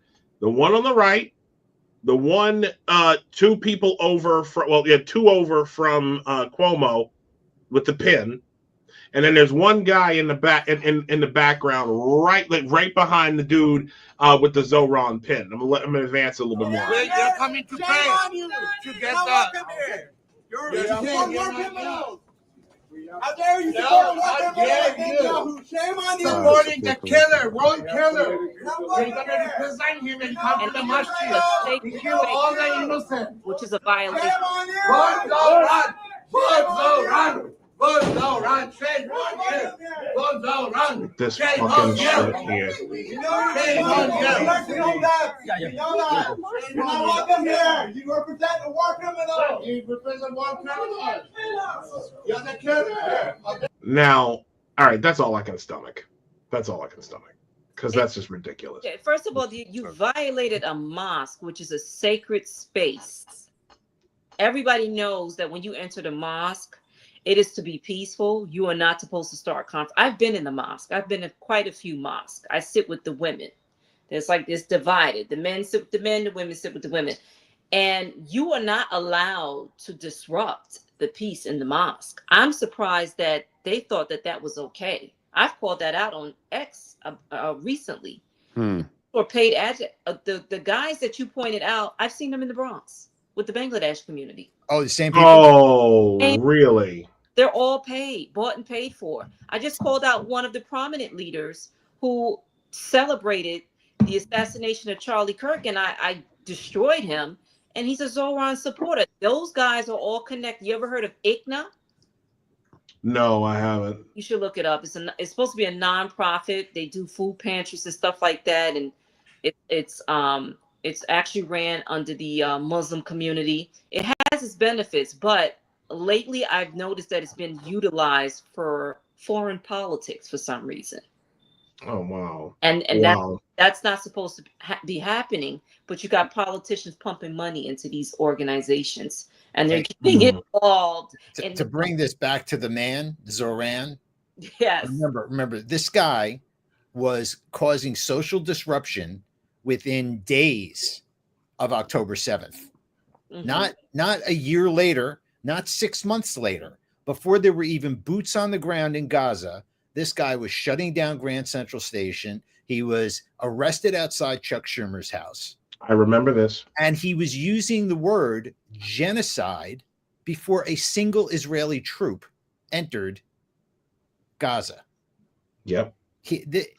From my perspective, this guy is literally, he is himself like a paid agitator. He is an organizer. And you know, I don't know why people have lost any sense of history, but wars are not won with bullets. They're won with propaganda. The bullet closes the deal and gets the enemy to surrender. But what they've done is you know, and being 64, I can tell you, I grew up during Vietnam. I remember vividly the protests going on during Vietnam. I can remember watching the bodies coming home every night on the evening news. That was what fomented all of the anger toward Vietnam in the United States. This is right out of the same playbook in terms of generating that type of anger by showing what is propaganda. A lot of it isn't even real. A lot of the visuals we're seeing about Gaza aren't even real. They're not. They're not. And a lot of this stuff is done by Hamas to create this kind of sympathy globally. Yeah. And the point is this: before any of that really got underway, Zoran Mandami was leading the charge to accuse Israel of genocide. Yeah. Before anything even happened, they did some bombing. They were doing what's called roof knocking, meaning they're telling people in buildings, we're going to bomb your building, get out. That's not genocide. That's war. And Zoran Mandami has made his entire campaign and his political career about prosecuting anti-Israel messaging in New York City, the biggest Jewish population outside of Israel itself. Yeah. This guy is dangerous. That's, Yeah. Very dangerous. that's an interesting point, David. And so why aren't I mean, are the Jews coming out to vote against him? I mean, what? Because I feel like that's a major I do not chunk of understand. people. I do not understand. I think this is very similar to what you folks are describing as white guilt. I think there are a lot of Jewish people who are very concerned about this, rightfully Certainly so. younger ones, yeah. My friends are very concerned about it. Yeah. They go down to their 40s, 30s, 40s, up to my age and older. And but I think the fear of speaking up about it, especially if you are Jewish, is that you're going to be called an Islamophobe. You're going to be called a genocidal maniac. You're going to be called every name in the book. And how do you answer that? I mean, you could explain the truth. The truth is, just add up the numbers. People get killed in wars. It's terrible. Yeah. No one wants to see it.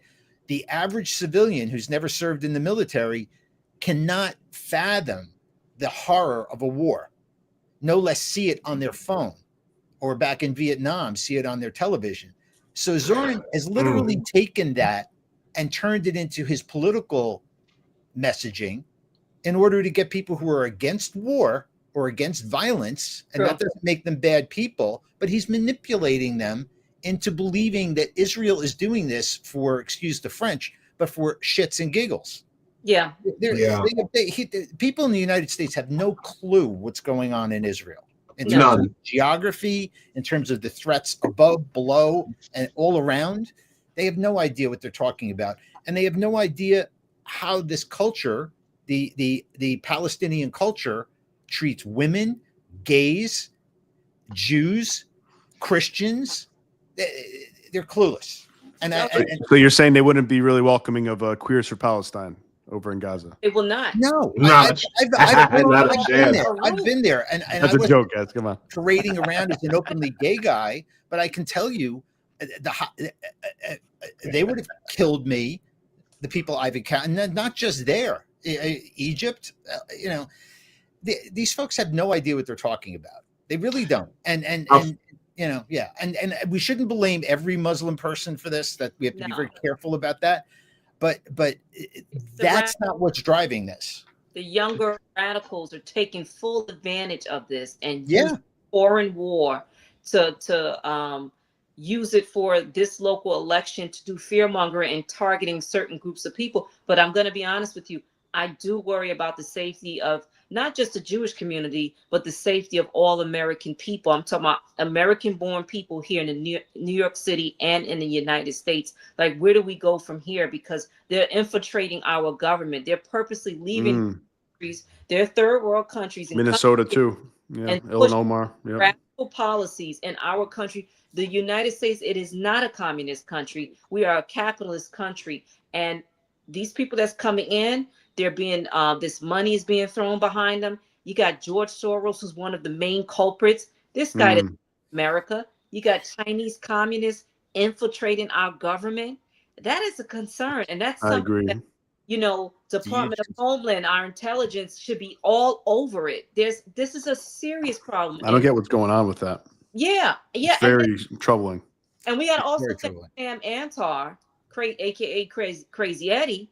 He was the one who exposed Zohran Mamdani's campaign money, where that money was coming from when they were all small donors' money. No, that money came from, big time donors outside of New York City that's associated with a terrorist organization.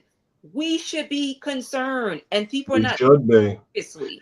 I mean, Mamdani real quick, Isaiah. Mamdani is pro Hamas, right? In at least a roundabout way, isn't he? He's very clever. He'd never say it directly. Did he say I'm He'd in never love say with it directly. the whatever those people were in his rap lyric? What was the name? What was the group?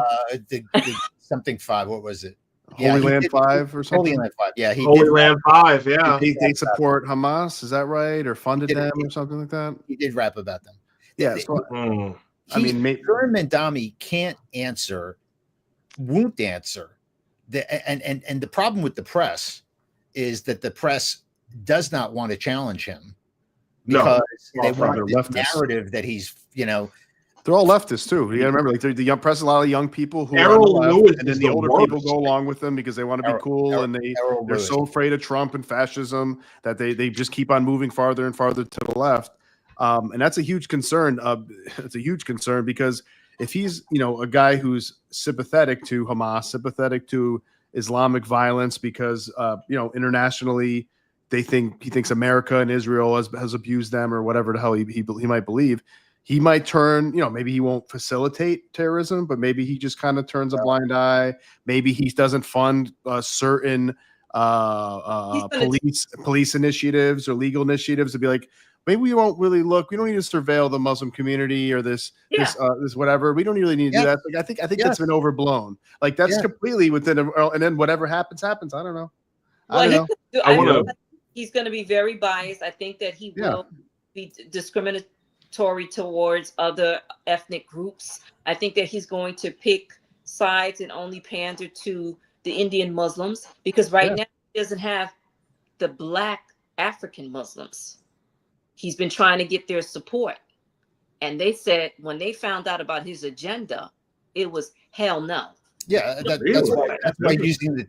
that's why using Muslim to describe him as if that were a negative is a mistake, because I don't think all Muslims agree with this guy.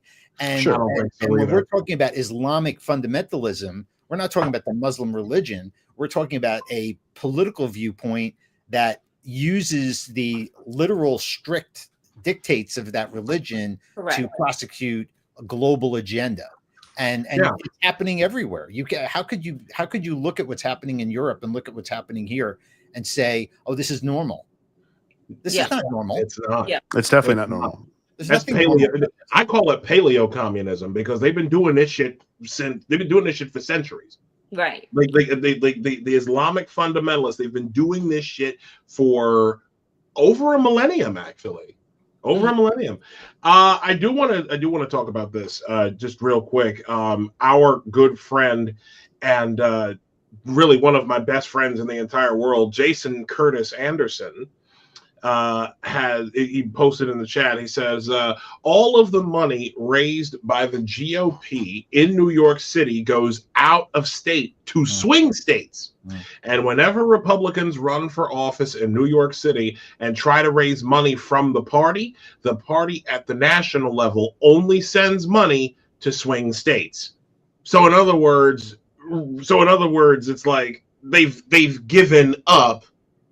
They've given up on trying to convert a blue state into red.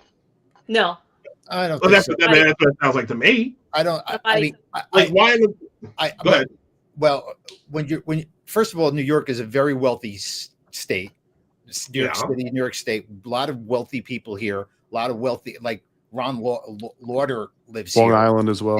So so they're of course they're giving money nationally to all of that.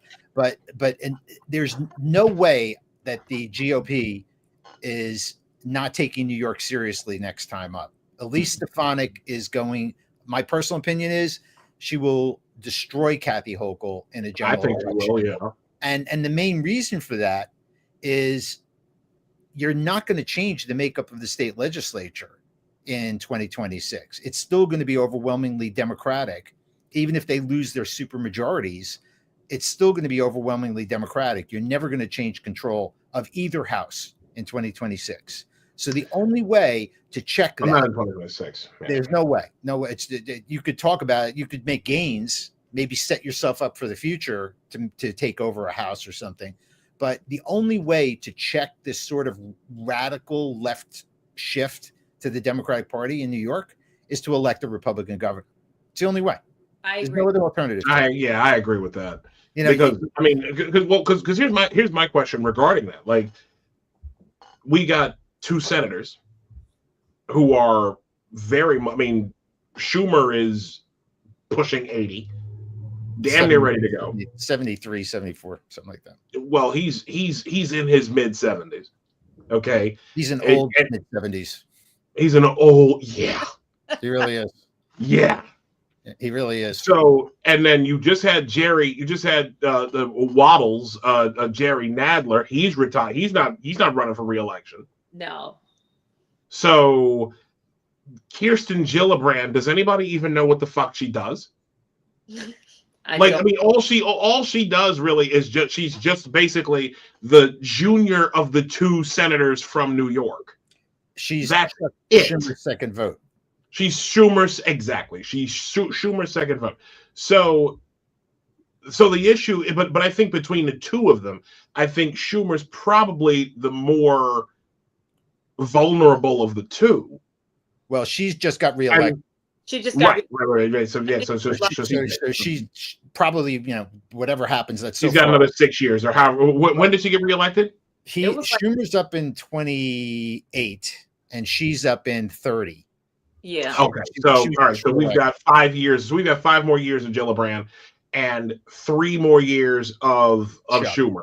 Yeah. Of the 3 more years of Chuck. But the primary is a year before that. So Schumer's got literally like a couple of years before, or AOC or whoever's going to challenge him has a couple of years to decide what they're doing. Not even, maybe a year and a half.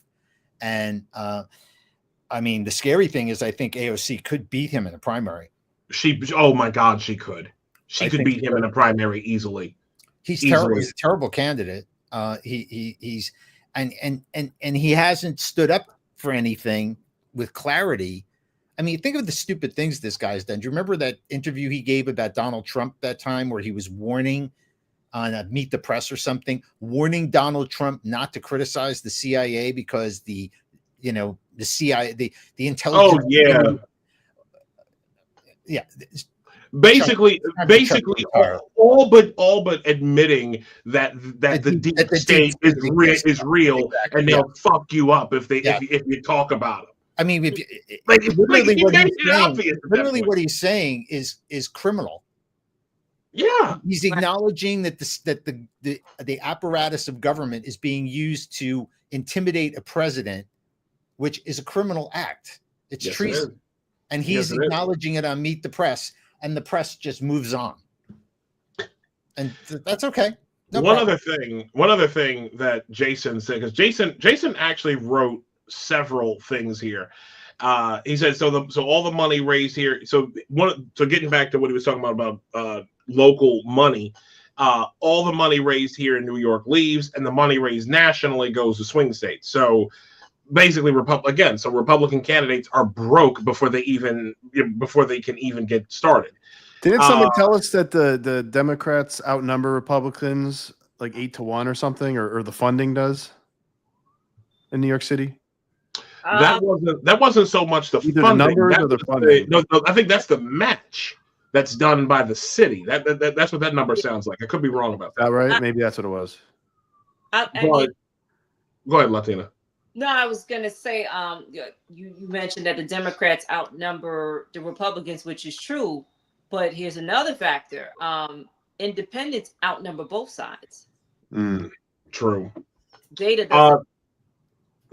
Let me see. Jason also said a really tough spot. People get sick of being Democrats, but don't have a functioning R party to go to. He's right about that. That is true.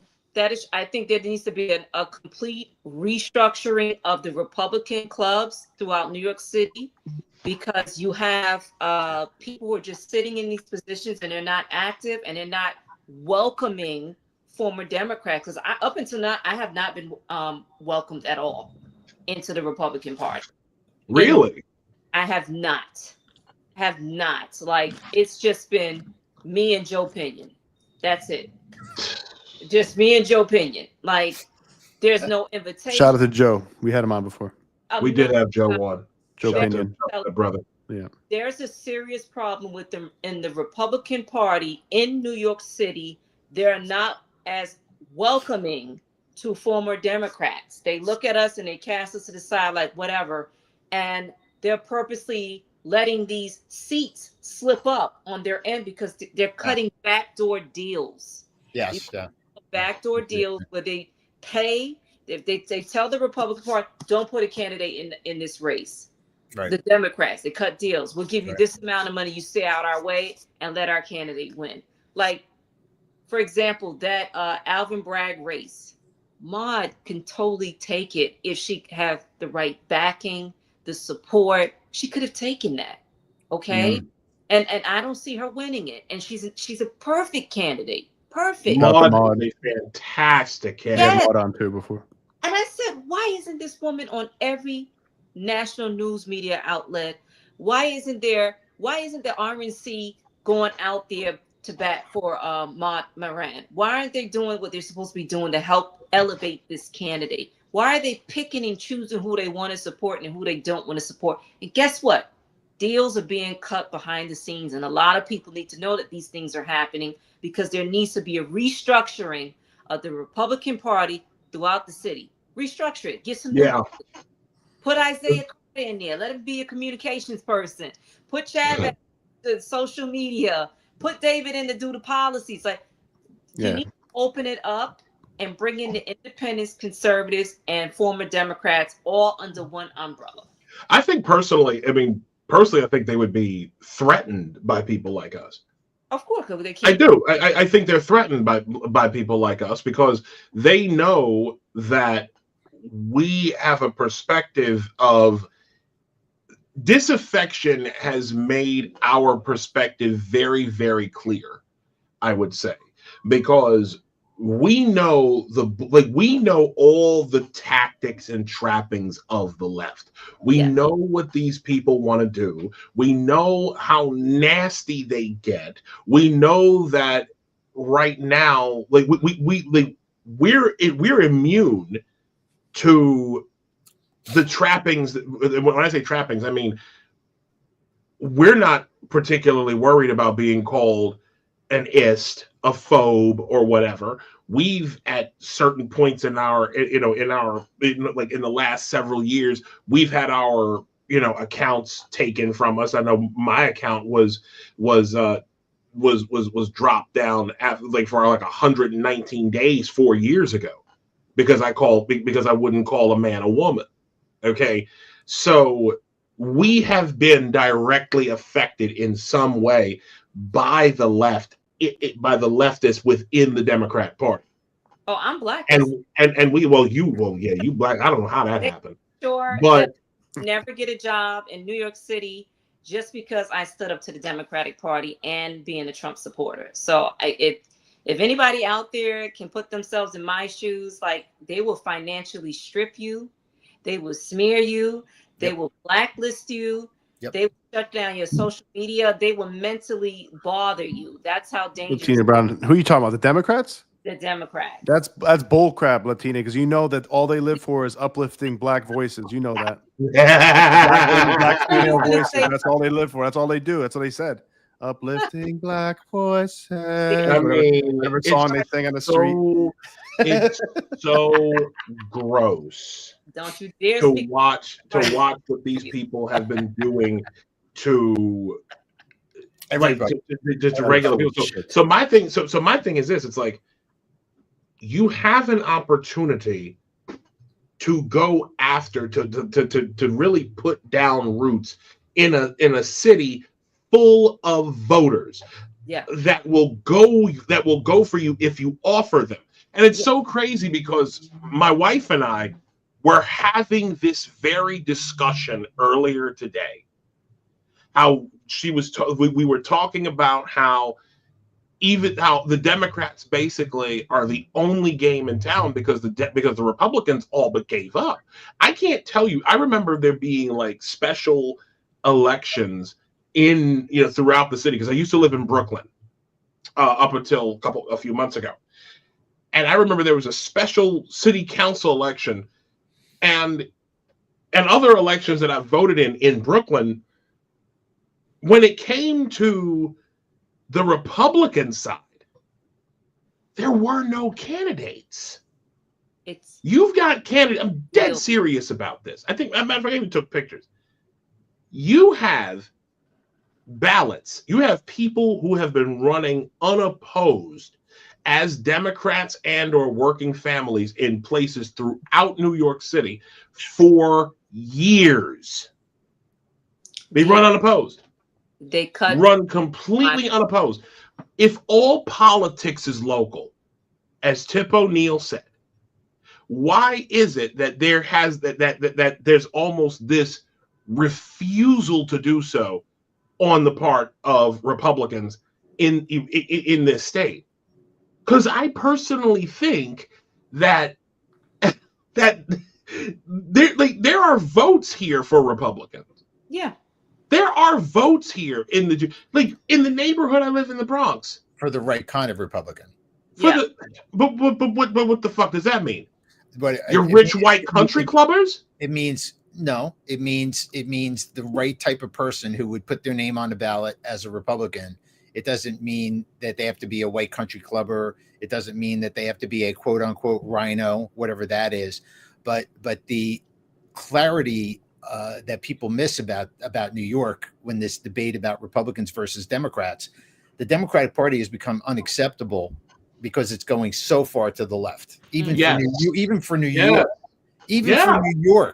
And I don't think New York is quite woken up to that yet, because we're more active, so we see it first. The average voter doesn't yet quite grasp the magnitude of this, but they will if Mandami wins. But the type of Republican you can run successfully in New York is not Donald Trump, for example. I voted for Trump as well, but he would not be a successful candidate in New York State at this point, and maybe never, because he served the purpose he serves at this stage in his career and this point in time. But you're not going to get a pro-life, fundamentalist Republican elected in New York State. It's not going to happen, and certainly not going to happen in New York City. You're handing these left-wing candidates power by doing that. And the problem is you're never going to nominate anybody inside the Republican Party who isn't a right-wing candidate. So you end up in this situation. It's a stalemate. But so you're not even going to try? No, I would definitely try.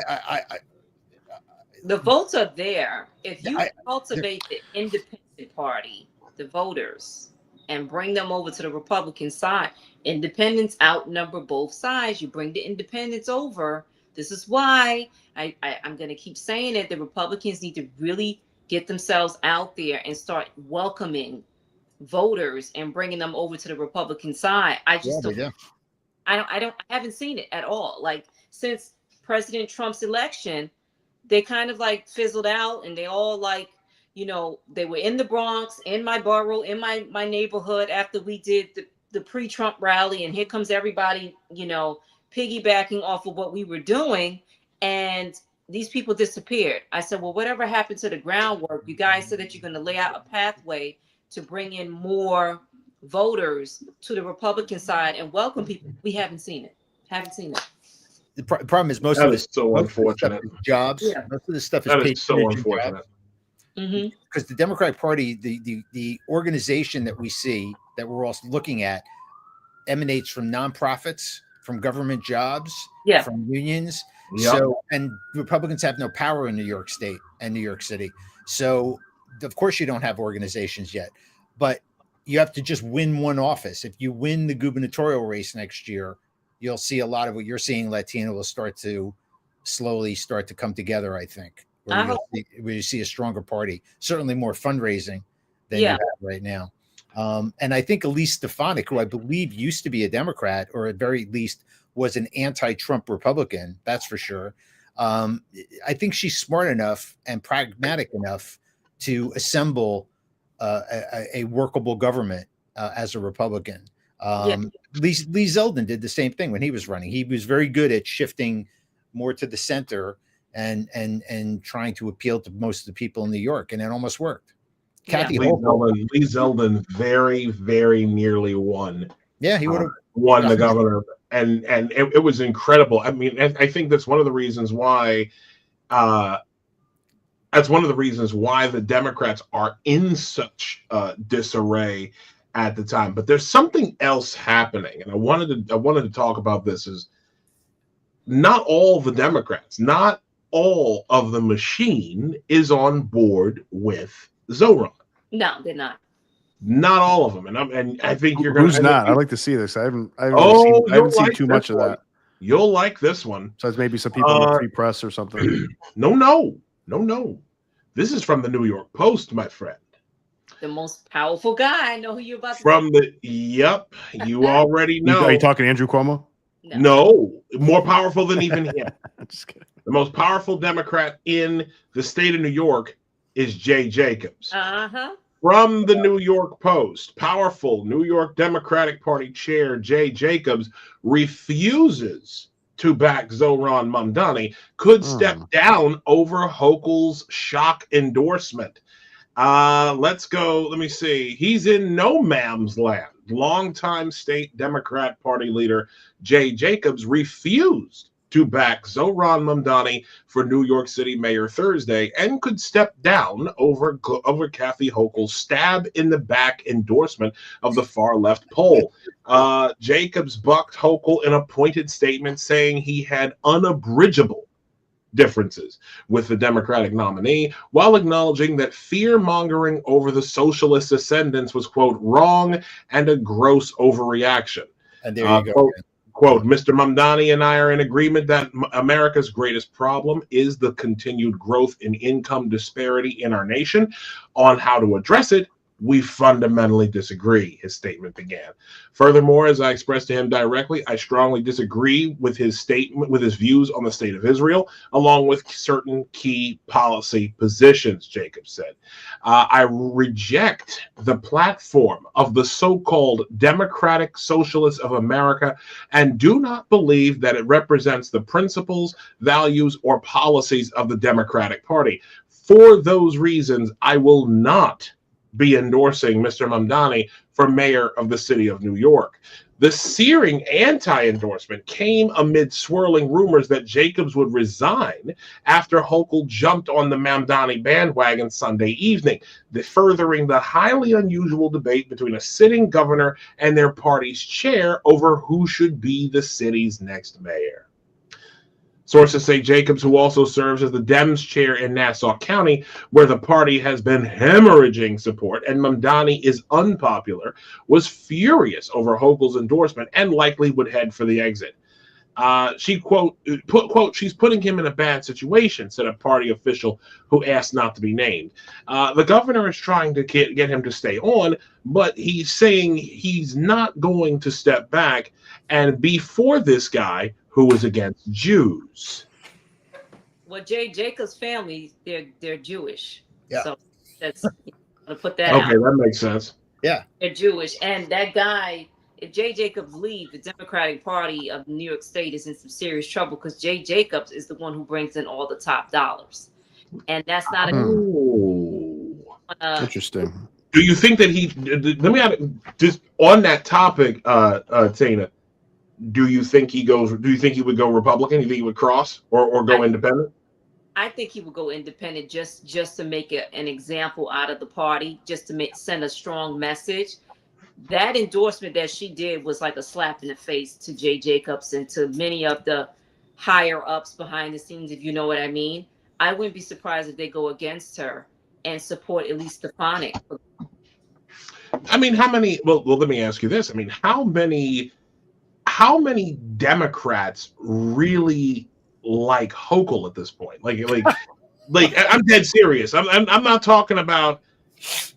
This is a serious question. Like the far left, the far left have reason to like her though. Like the leftists, no, the leftists. Like, I mean, she got rid of. I get the leftists. Get rid of Cuomo. She's supporting Mamdani. They'll probably like her. I mean, I get the leftists not really having much of a. Probably a feminist or some stupid shit. I've never met a person who likes Kathy Hochul. Nobody likes her. I've never met a person who's like, yes, Kathy Hochul. Me neither. Yeah, she's my fave. She's a default. She's the accidental governor. That's she is the accidental governor. She's the default choice.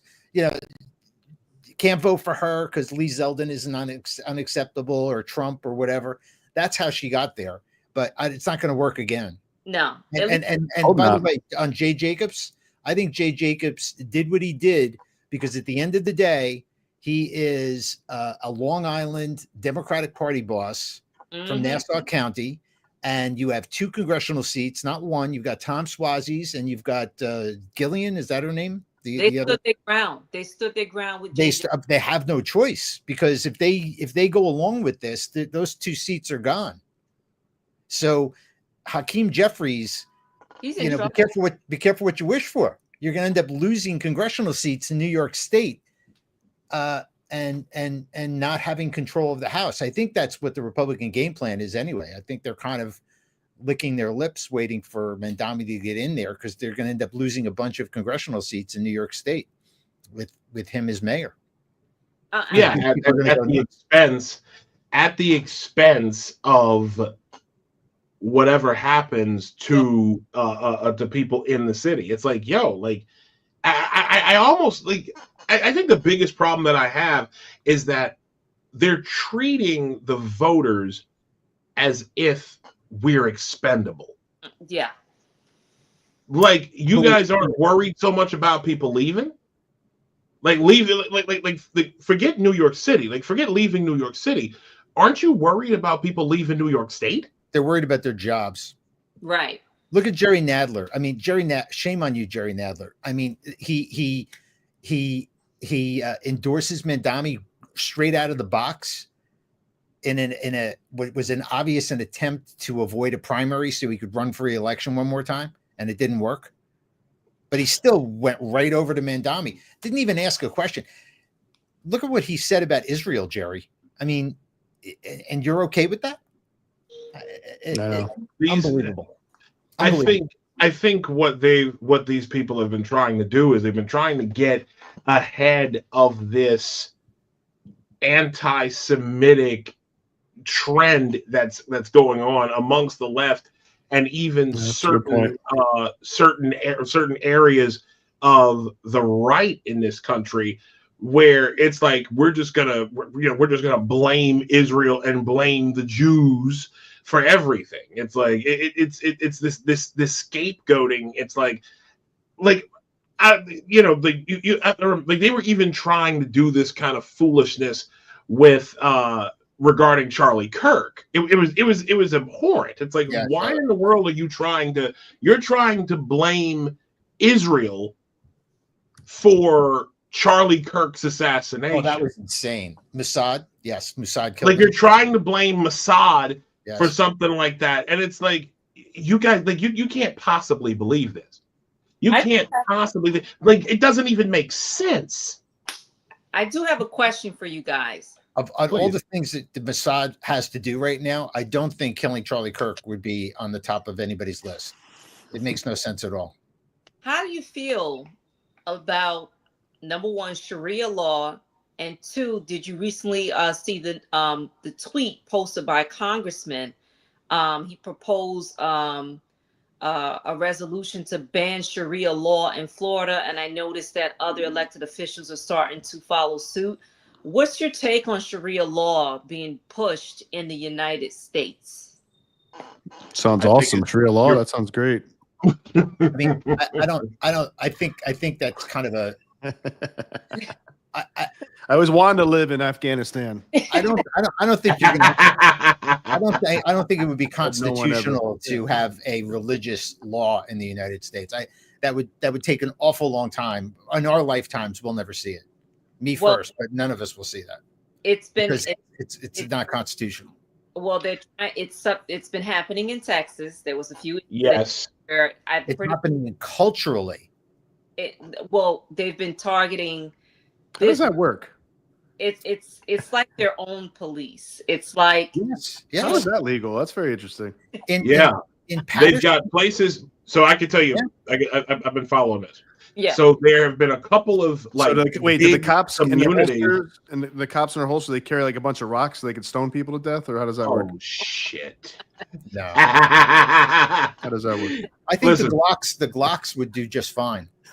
So you've got problem. a couple. So you've got a big community near Houston, if I remember correctly. Mm-hmm. You've got Dearborn, Michigan, that's looking like fucking Iran. Okay, and I'm not even remotely joking about that. Mm-hmm. And then you have Patterson, New Jersey. Right. Patterson, New Jersey. I think it was Dearborn that already put like some Arabic phrase on their patch, like their coat of arms. Yes. In New York and Minneapolis, Minnesota too, right? Wherever Elon. Oh yeah, right? there too. But there's something else that I've seen in New York. I've seen this. let me slide this over to. Oh, wrong one. Hold on. I'm gonna remove that for a second because I'm gonna play that in just a minute. No. But this right here. That's not a that real. was taken. That's real. That's I have seen that. I have seen this car out and about. Seriously? Muslim Community Patrol. Yes. I mean, that is so similar to the old badging on the police vehicles. But that should be illegal because that's imitating. It should be. They can like abduct people with some handcuffs and pretend like they're the real cops. That's so not too long ago. The fake Sharia police. Not too long ago, Eric Adams took away some type of restriction. Matter of fact, no, it was some type of permit that was some type of rule or requirement. But the bottom line is now mosques can play their calls to prayer publicly. Oh yeah. No matter where they are, no matter where they are in the city, they can play their call to prayer. Those prayers are long as hell, man. 5 times a day, they play the call to prayer on loudspeakers outside. Again, like New York City is fucking Baghdad. I'd be so pissed. I'm not so pissed off. I lived in that. I am pissed off about it because again, it is Sharia law that's being slowly slow walked. Yeah. Sharia law is being slow walked in places throughout the state, throughout the country. Okay. There are, in fact, I'm gonna find this video. I'm gonna find a video of this guy directly in Houston. I was about to call my boy up and ask him if he'd seen this dude. But you had a guy who was clearly born and raised in Houston. I could hear the accent. Muslim dude had something in it. He had like the orange shit in his beard, and he's going to these convenience stores down, these bodegas down there, saying y'all need to stop selling alcohol. You need to stop selling lottery tickets because it goes against the law. It goes against the Prophet Muhammad. You know, we have to love what Allah loves, and we giving you 30 days, or we're gonna protest it. I'm like, what? Is this somebody? Like, who the fuck are you to come into these neighborhoods? So basically what you're trying to do is you're trying to gentrify people's convenience stores. You're trying to dictate. Again, nobody elected you. You just got here, and now you just coming in here thinking that you can do whatever you want to people. That's a cultural takeover. Yeah. A cultural takeover. See, where we end up in trouble, where I think we end up in trouble, is when people say the United States is going to be taken over by Sharia law. Maybe at some point beyond our lifetimes, something radical would happen. The Constitution would change. The government would fall. Who knows what would happen? But it's not going to happen tomorrow. It's not happening in this moment. What is happening in this moment, and by overcharging these people with Sharia law charges, as opposed to what is actually happening, which is a cultural takeover of the United States of America. Yeah. And you could say, well, you're being a bigot by being against these people expressing themselves in this. They're not just expressing themselves. They are literally shutting down our society. It's control until we concede to their terms. So, and it started immediately regarding Palestine versus Israel, Gaza versus Israel. Yep. And but that's just a vehicle. That's not even the main point.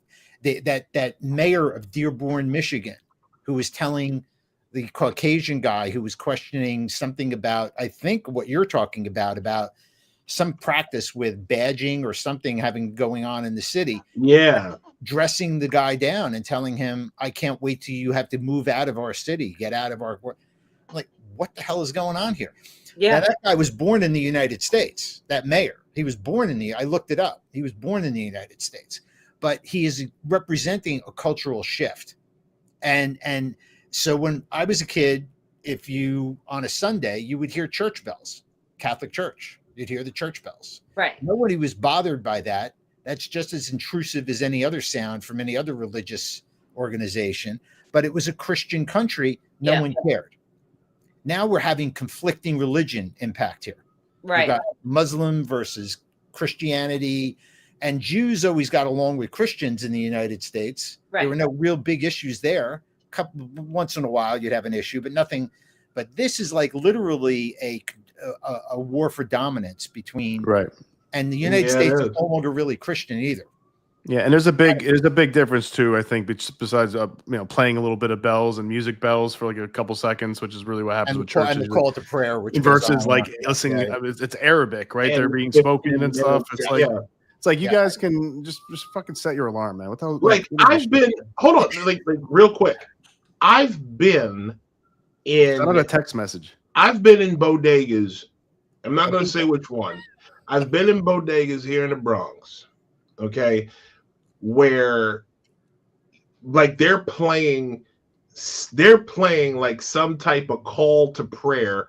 I don't know if it's a call to prayer, but it's like I've gone in there like late at night to get like grab some food, and I'm hearing them play their Islamic music. And it's fucking blaring. It's loud. It's very much like we are. It's like it's very intrusive music. It's a wonder you can't hear the music outside. Okay, because it's a 24-hour bodega. It's a wonder you can't hear it from outside. But the fact is, it's a very intrusive way of living, and they don't and they don't care. And here's matter of fact, I'm going to show you. People need to get back to assimilating to our country, man. They do absolutely. That's something we got to like really get back to. Real quick. Let me just play this. Let me play this. It's horseshit. I found this fucking guy. This dude right here is about as un-American as you can get, and he is an American. This is the clip that I believe is what put this guy on the map. Here we go. Yeah, I remember.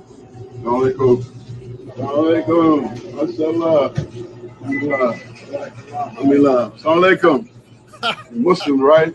Mashallah. You know, as a merchant, you have every legal right to sell whatever you want. But as a Muslim, I have a responsibility to tell you, to educate the people and let them know that as a Muslim, you shouldn't sell haram. There's the alcohol, the pork, the gambling, it's all against Islam. And so I'm just letting you know ahead of time, in about 30 days, we're going to start doing demonstrations around the city. For the Muslims that have businesses with haram in it, we'll let the people know that we have to teach the people the best. The Muslims have the best. So let the owners know you should begin to change the inventory, or we're just going to demonstrate. We can't stop you. You have a right to do it. But we have to give the dawah to let the people know the truth about Islam, okay? So get the haram out of your store. May Allah bless you. I love you for the sake of Allah. Assalamu alaikum. Yo, for real though, of that motherfucker. Isaiah, I'm not going to take that man seriously until he confronts Paul Wall about that purple drink. You gotta stop selling and making that lean. Purple what? Bro, no. Paul Wall's the one that made that makes some grills. What they did to Joel Santana, man. Come on. Oh shit. Was he criticizing the clerk in that store because the store owner, yeah. But was it because that store owner looked like he too was Muslim? Was he criticizing him as a fellow Muslim? Yes, he was. Yeah. That's what that was about, right? Yeah. Yeah. So this is the cultural takeover of the United States. Yeah. So The man left Egypt to avoid this shit, bro. Yeah, Well, matter of fact, this was last month, and here's another video. Here's another video that I found. Amy Meck. This is from August. Some August 23rd, but this is relevant. This is shit that's happening. Okay, let me pull this up, and here we go. Yeah. Woe to the haram merchants. Oh yeah, no. this him. Look at this shit. Look at this shit. Is this like the Muslim version of the Black Israelites? Yeah, It's kind of looking like it. What are the badges around the neck? My beloved brothers and beloved The haram We're merchants. here in Houston, Texas, in the United States of America. We're from Masjid al-Tawheed. We're standing near a store, a community service store that is owned and operated by a Muslim. The Muslim Islamic code is that we avoid the use and the sale and distribution of pork, alcohol, and gambling products. We ask them not to do this. We can't stop them. Of course, this is the United States of America, and people have the freedom to sell what they want as long as they're supported by the United States government. But in Islam, we have higher principles. So we are asking all the Muslim business people and Muslim merchants to have a higher standard of quality that complements the religion of Islam. If you say that you're Muslim, you should avoid alcohol, pork, and gambling products and do the best for the community. You should want for your brother what you want for yourself. Of course, you have the right to sell what you want, but as a Muslim, you should have a higher principles, higher code of ethics that is supported by the Quran and the Sunnah of Prophet Muhammad, peace be upon him. So we're letting the community know that they can patronize them if they want. But one question we would like for you to ask them before you give them your money, ask them, where do they live? Do they really care about this community enough to live around us? We care about the community. We love you and we care. We want the best for you. So we are letting the community know and letting all the Muslim merchants know who say they are Muslim, who say that they follow the Sunnah of Prophet Muhammad, peace be upon him, who say that they follow the Quran. Yeah, I think it's another. Yo, Isaiah. So he's just telling people like, hey, you better get a new job, man. That whole business you set up and everything, it's paying for your family. You find something else because of Islam. It's like those Arab guys, they don't get the hell out of the parking lot. They're going to put a jihad on those dudes. Like a real jihad. The audacity of this shit. Oh boy, David. Yeah, I see David. David's looking a little like. I'm just like, it's not a lot to ask if people want to become a part of the United States to use English as their primary language. To understand that secular, that we don't do religious stuff like that here. Of course, we have it internally as well. Abortion debates, all types of debates based on religious beliefs. But there is a time and a place for that. You don't shut down commerce over things like that. That's the problem here. I'd be careful with that, man. You arrest people. People have been arrested in this country protesting abortion clinics based on religious principles. And this guy is running around shutting down somebody's legal business because he has a religious dispute with this guy. That's how you get a jihad put on you. I'm telling you. That's that's Sunni Shia shit right there in Houston, Texas. It's disgusting to me. Because that shit is not supposed. Listen, again, freedom of religion. Worship how you want to worship. Okay. Go, guys. I just want to say, get a moment, please. Follow Congressman Randy Fine. He was the one who introduced the resolution to ban Sharia law. Follow. Oh yeah, I follow him. And also, Governor Abbott is also putting something in place to ban Sharia law. So I think that'd be a nice first step. Yes, and they want to ban it like nationwide permanently. And he tagged Congresswoman Ilhan Omar. He's like, you're gonna learn about me and who I am because I want to ban this Sharia law. And I think she responded. So you can kind of look and see the back and forth. Sharia law is happening, and they're slowly implementing it and trying to take over, the states, the blue states and cities, and people pushing back on it. So I'm glad that this congressman is taking action, and he's going viral for it. I had to follow him. I was like, about time. Somebody's paying attention. Sharia law is dangerous. It's not something that we practice here in the United States. We're not a third world country. We are not. And if you want to live your life in a certain way by a certain code, go ahead. You're free to do that here as long as you're not, infringing on other people. But Yeah. Jordan says it looks like they're planning another community, another Muslim community complex near Dallas. I think, matter of fact, that's the one I was thinking. That's the one I was thinking earlier. Paul N says, seriously, Amy is one of the prime follows. Robert Spencer as well. And of course, the OG Islam expositor, Daniel Pipes. We here at Apostate Radio, we had Dan Bermawi on a few weeks ago. That guy had me reaching for my notebook as many dimes as he was dropping. We're coming up on the end of it. I want to thank you both for joining us for this conversation here. You guys have been fantastic. I call both of you my friends, and I really do appreciate I appreciate you guys coming on tonight. Was there? I feel like we're missing something, Lattina. There was something you wanted to talk about regarding Eric Adams. Oh, Mayor Adams, the fact that he's staying in the race to tip the favor to Mandani because he has a disdain towards Cuomo. I think that's a bit selfish on his end. He's making out like a bandit while New Yorkers are going to suffer. So he's not really in the race, even though he puts it out there to the media and to the public that he is.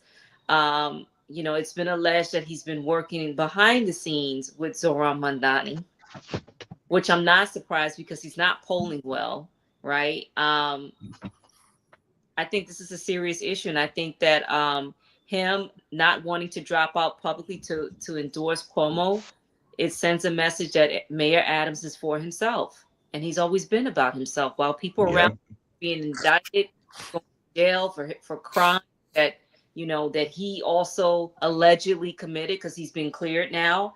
But I think that what Mayor Adams is doing is very selfish. Curtis Sliwa, I love the man. I adore him. I really think that he should have ran for public advocate. He could have won, but I don't see him winning this mayoral race. More Republican. I don't think so either. I don't think so either. He's such an amazing guy. He is. We got to talk to him. He's the man. In fact, I ran into him Friday. Yeah. I ran into him on Friday on my way to work, and it was I get he sees like a bunch of people every day, a lot of different people, but his campaign manager who was with him, he recognized me. And I told him, I said, I'd like to have you back on the show. Since we're coming up on the general. So you can, I want to help him like make like one, like, last push. So, but we'll see what happens. Final thoughts, anybody, like you guys, anything you want to promote, either one of you, Latina? Well, feel free to make move, guys. So I'm raising money to buy furniture. If you guys can help me start my new chapter of my life. I think I shared the link with you, Isaiah. You did. More than welcome. The donation is with the Give, Send, Go under Lattina Brown. Whatever you can donate, I truly appreciate it. I'm starting this new chapter with my daughter, and we're both excited. So I appreciate you guys for having me on. This was a very healthy, open dialogue, and we should do this again. Definitely. As we get election. But don't be surprised. It's going to get to the point where Mayor Adams is going to really drop out, but it's probably going to be too late. You think so? You really think so? You really think so? Yeah. Wow. he is, his legacy is going to be, unbelievably I mean, it was pretty tarnished to begin with.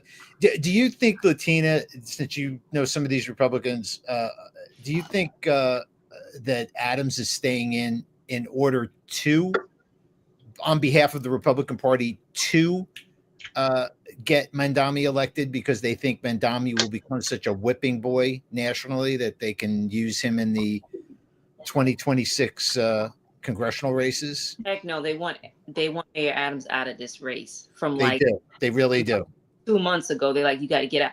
Yeah, What is he thinking, in your opinion? I'm just curious because he mystifies me as to what the hell he's thinking here. You can't hate Andrew Cuomo so much that he's being. Yeah, but he's going to lose, and then he's going to end up becoming this guy wandering the streets that nobody will talk to. Wandering the hookah bars. It's because he has this thing. What did you say?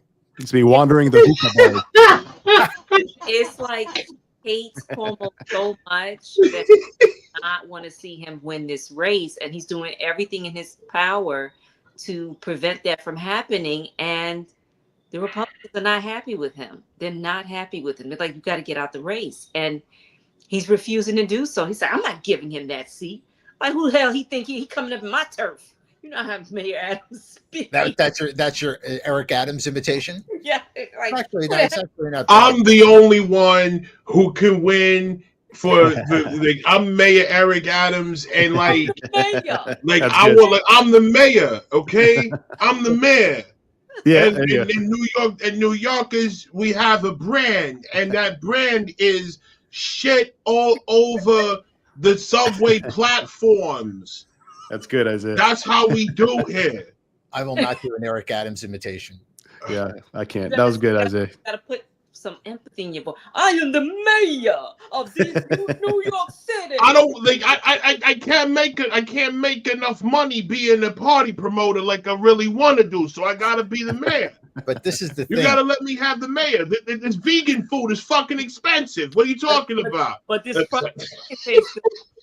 Eric is going to be out of office in what, 3-4 months? Yeah. 4 months? Oh, He's yeah, out. yeah. We got to get Eric on, man. What's going on with that? Let's get Eric Adams on. You know what? That'd be fun. Oh, that would be hilarious. Let's get him. Let's do a live show at the hookah bar. I bet you. like 11 p.m. or something like that. Right when the Does he girls are really coming hang in. out in hookah bars? Is that real? Is that a real thing? He does. He's a big club guy apparently. Bro, like, he's clubbing a lot. But all of that's going away in 4 months. He's not I ain't going away. He can't. He ain't ever leaving. The hookah bar. Nah, bro. Nah. Got a lot of money saved. Now, you should have imagine Cuomo on your show. I'd love to. I'd love to have him on here. I'd love to have. Maybe should have Mamdani. I'd love to have him. Mamdani on as well. Well, no. Listen. If he went on the Finest Unfiltered.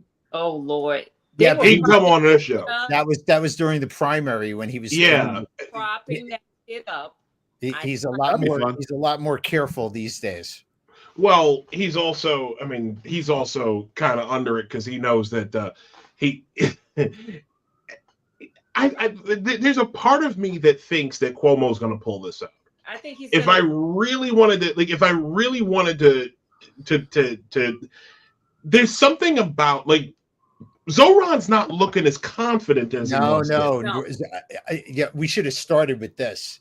What is the deal with Zoran Mandami? Why is he behaving the way he's behaving? He ran almost a flawless primary campaign and has done nothing right virtually in this general election. And he looks like a lost puppy, and he looks scared. He's panicking. I heard that he's been losing he's been having breakdowns behind the scenes, and it's out. Like too late now.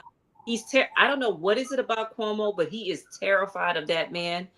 Cuomo can see and smell through this guy's bullshit, and he's like terrified of him. And I think that you should have Cuomo on your show and open up the platform where people can ask questions. I think it will be phenomenal. I would love to do that. Put in the good word for us, guys.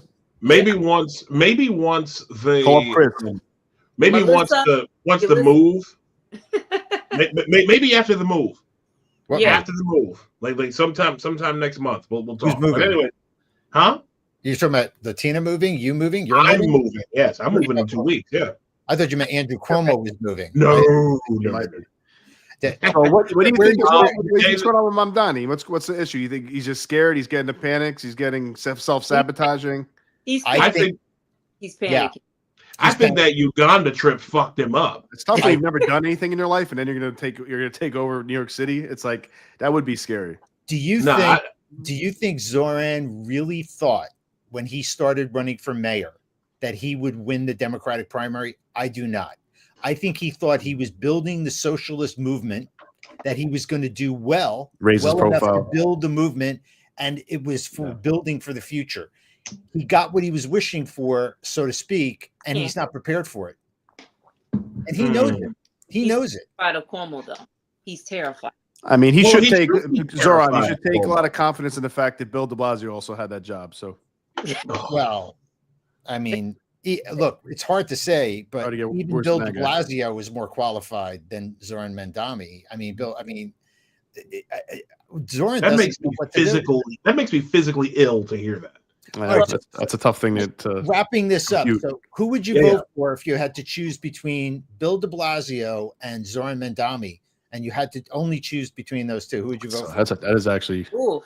It's actually tough. Oh wow! Look at that! Look at those faces! Look at those faces! It's so fucking bad. That is like the look of disgust. They don't have to be de Blasio. No. You know what? That if I had a choice between, you have no choice.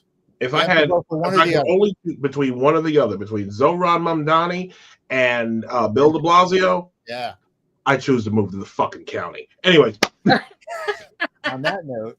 And on that note, Dave, anything you want to promote, man? Anything you're working on? No, I'm not promoting anything. Let's just defeat this guy. He's a dangerous candidate. Absolutely. We can all agree on that. That's the only thing I'm interested in promoting. Zoran Mandami should lose this election.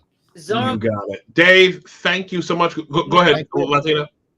Zoran Mandani is going to be the male version of Kamala Harris. Would you like to play us out on that piano, by the way? I think that would be. Yeah. Folks, thank you guys. Thank you so much for coming on tonight. Greatly appreciate it. Y'all have a wonderful evening. Do it well. All right. Dave, feel free to come back anytime. We mean that. Okay. Sure. Anytime. All right. Okay. Thank you. Good night. Thanks to both of you. This was fantastic. Fantastic. That was good. With those two. Oh my God, that's hilarious. God, man, that was crazy. Great show tonight. Yeah. Any final thoughts before we? Oh, hold on. Let me go through some of these messages here, because Paul N said he said Cuomo is a jerk, Sliwa is unserious, and Adams needs to drop out. Why didn't Garcia run again? Great question. That's a great question. Paul also said it was nice seeing David and Latino on video. Great seeing real faces and real voices. I always enjoy their tweets. He also asked one very good question, Paul did. He said, but can the Charlie effect help Cuomo? Cuomo seemed like the anti-Charlie with many of the political positions he takes and the policies he enacted for a decade. I do agree with that. I'm gonna say this when it comes to Cuomo.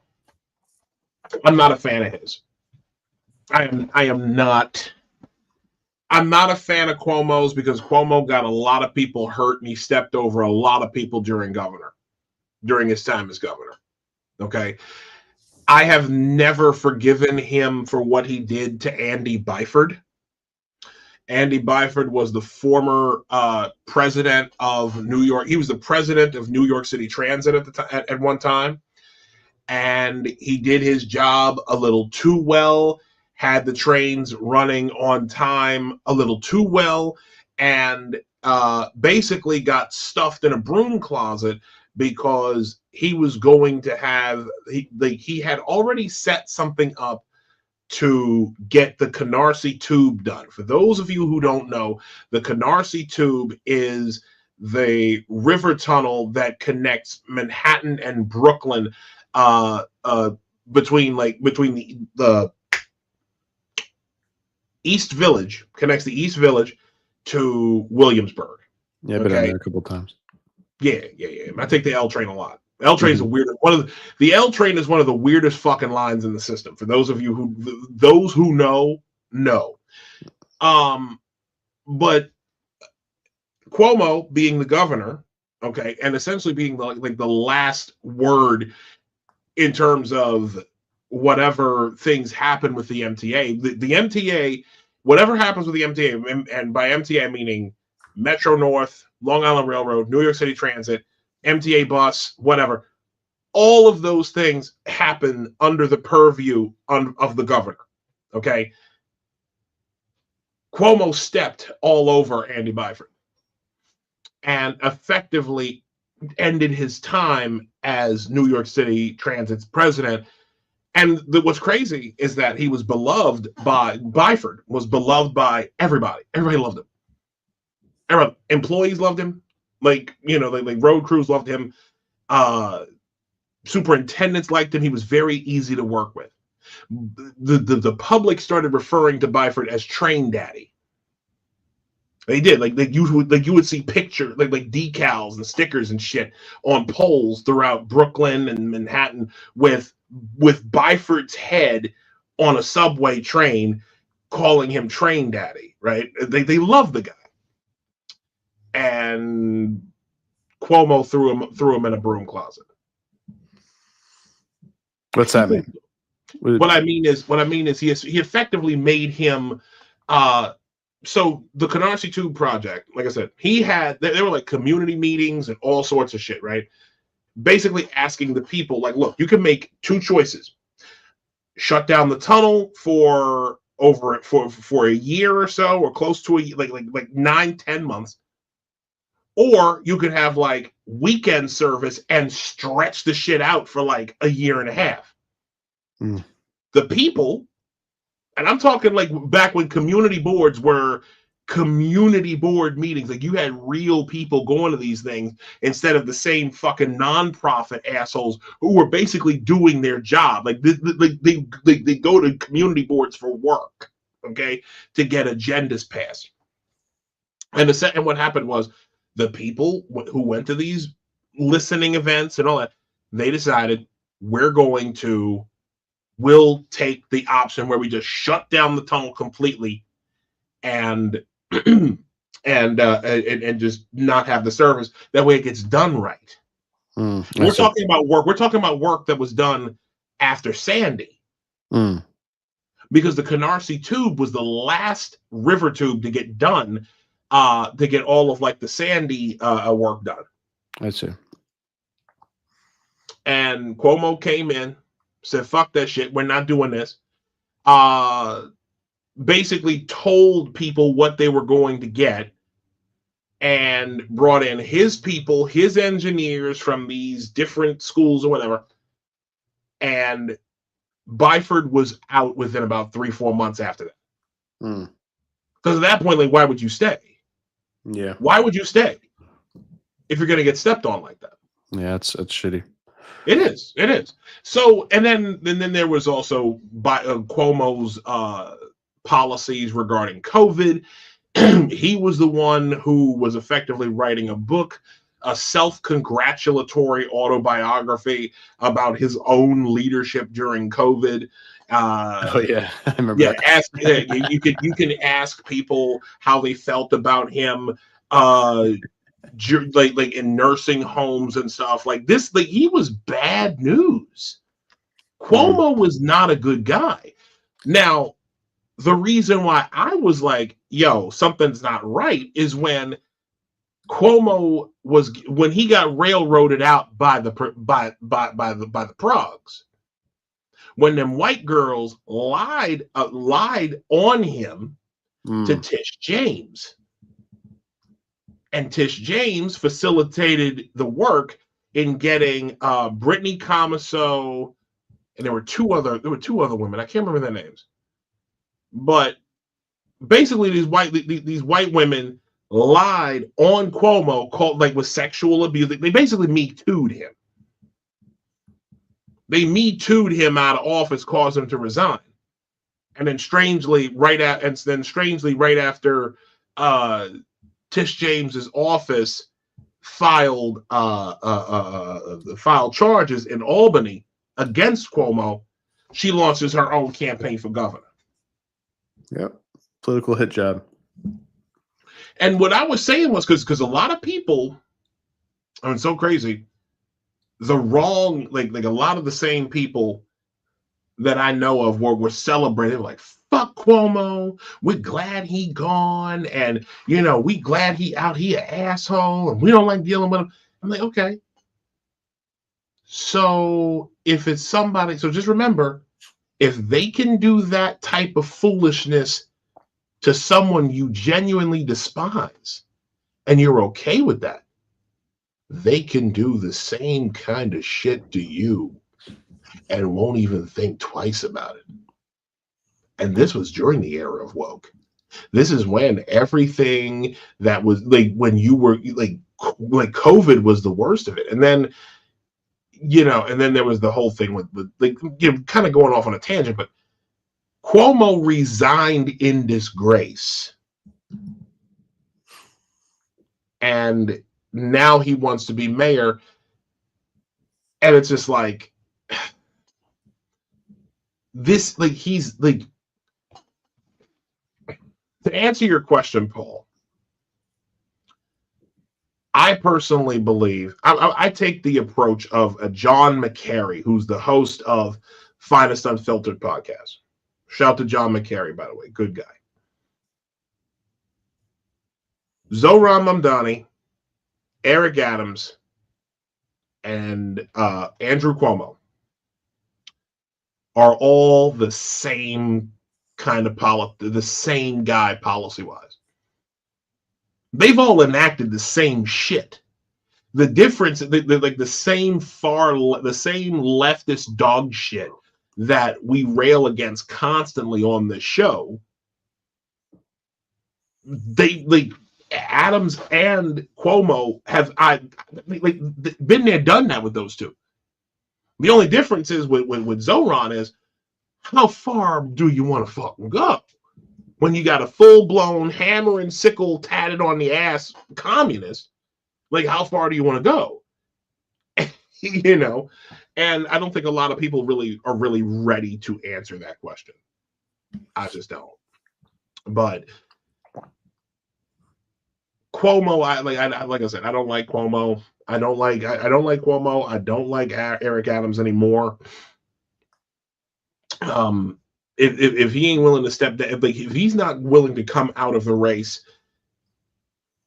for any reason, like the only reason, again, like Lattina said, the only reason why he's even in the race is because it's out of pure selfishness.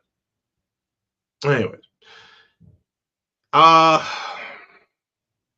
did you get to see any of the funeral for Charlie Kirk? Me? Yeah. Yeah.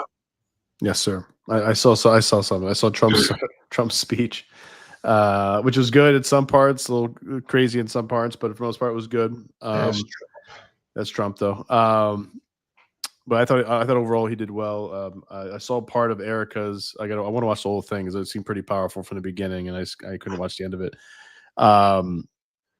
Yeah, I mean, it was like kind of you had a sense of a spiritual thing going on in there with all, what was it, 70,000 people in there, and like 200,000 people all together, like outside, and like another arena next door or something.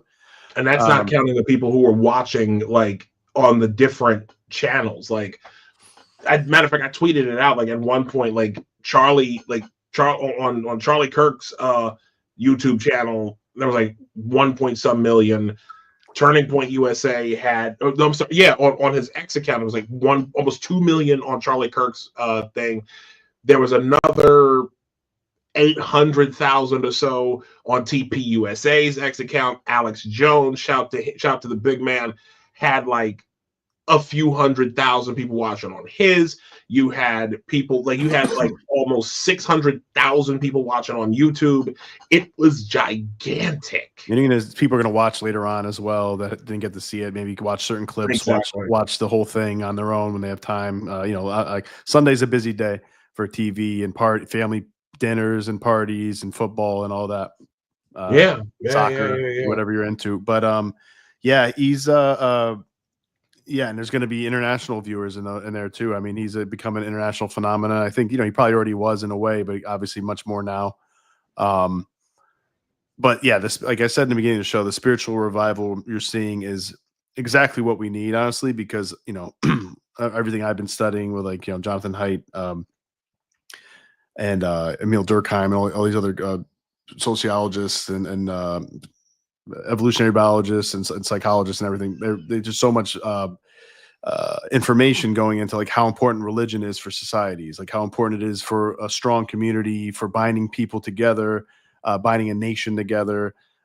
So a revival in Christianity not only is good for the people themselves, the individuals, because look at how they've dealt with this. Look how they dealt with like this extremely sad, tragic, disgusting situation. And they, with such grace and strength, honestly, I mean, so many conservatives, especially Christians, especially like his wife is as Christian as it gets, it seems like. And she, you know, obviously is totally, at this a one time, you know, Erica Kirk is totally devastated in a way, but she's totally empowered too. And that's coming from, you know, partly from the support of everybody and the love of everybody. But a big part of that, probably the most of that, is coming from God, man.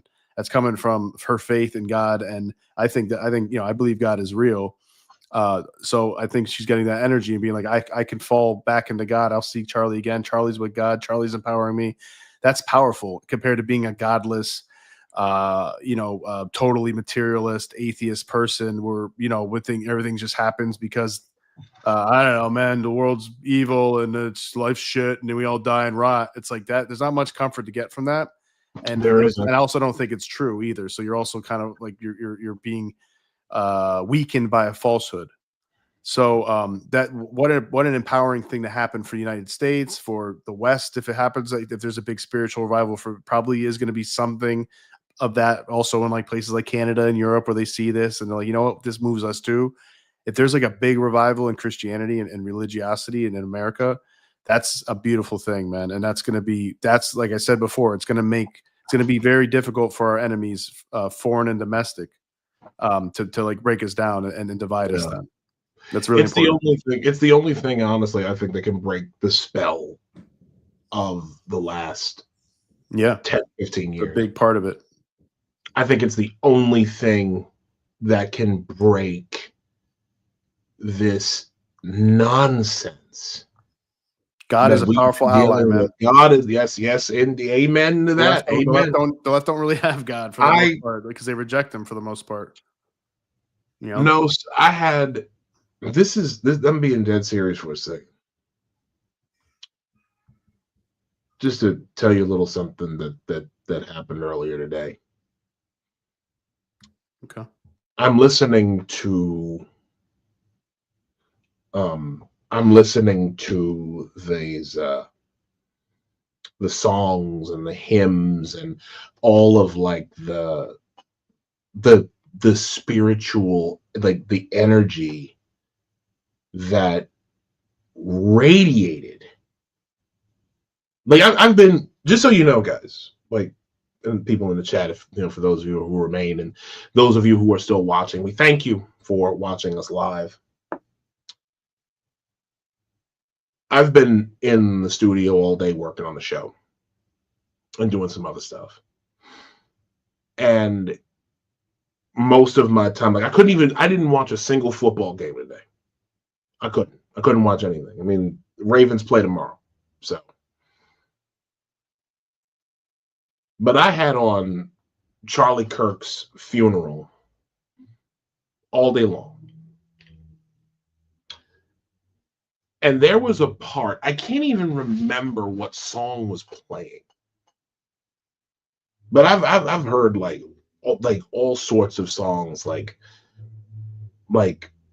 there are like a couple of hymns. I was raised in this, right? Like this is stuff that is part of my upbringing. Okay. Like, great is thy faithfulness takes me to fucking, just takes me out. I'm a weep. I just get weepy when I hear great is thy faithfulness.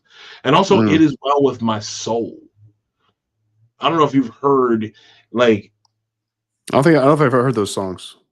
Send them over at some point. Of course. Maybe we can close with one of them too. Like found, you know what? I actually have the lyrics to "It Is Well With My Soul" pulled up here, and they were playing that song a lot today. But there was one song that was playing that was performing. It was like early in the thing. Like nobody had spoken yet. And I found myself in tears. In tears. Like, I'm weeping for a man I've never met in my entire life. My brother Laban actually did meet him.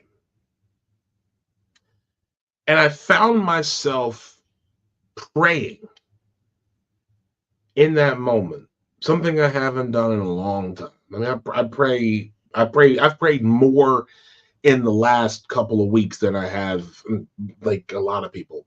Like, I pray a lot. Mm-hmm. Oh, I've prayed a lot more than I have in years, because I was one that just never really prayed. But I found myself saying, Lord, I believe. Help my unbelief. That's a prayer that was prayed by, I can't remember who prayed that. But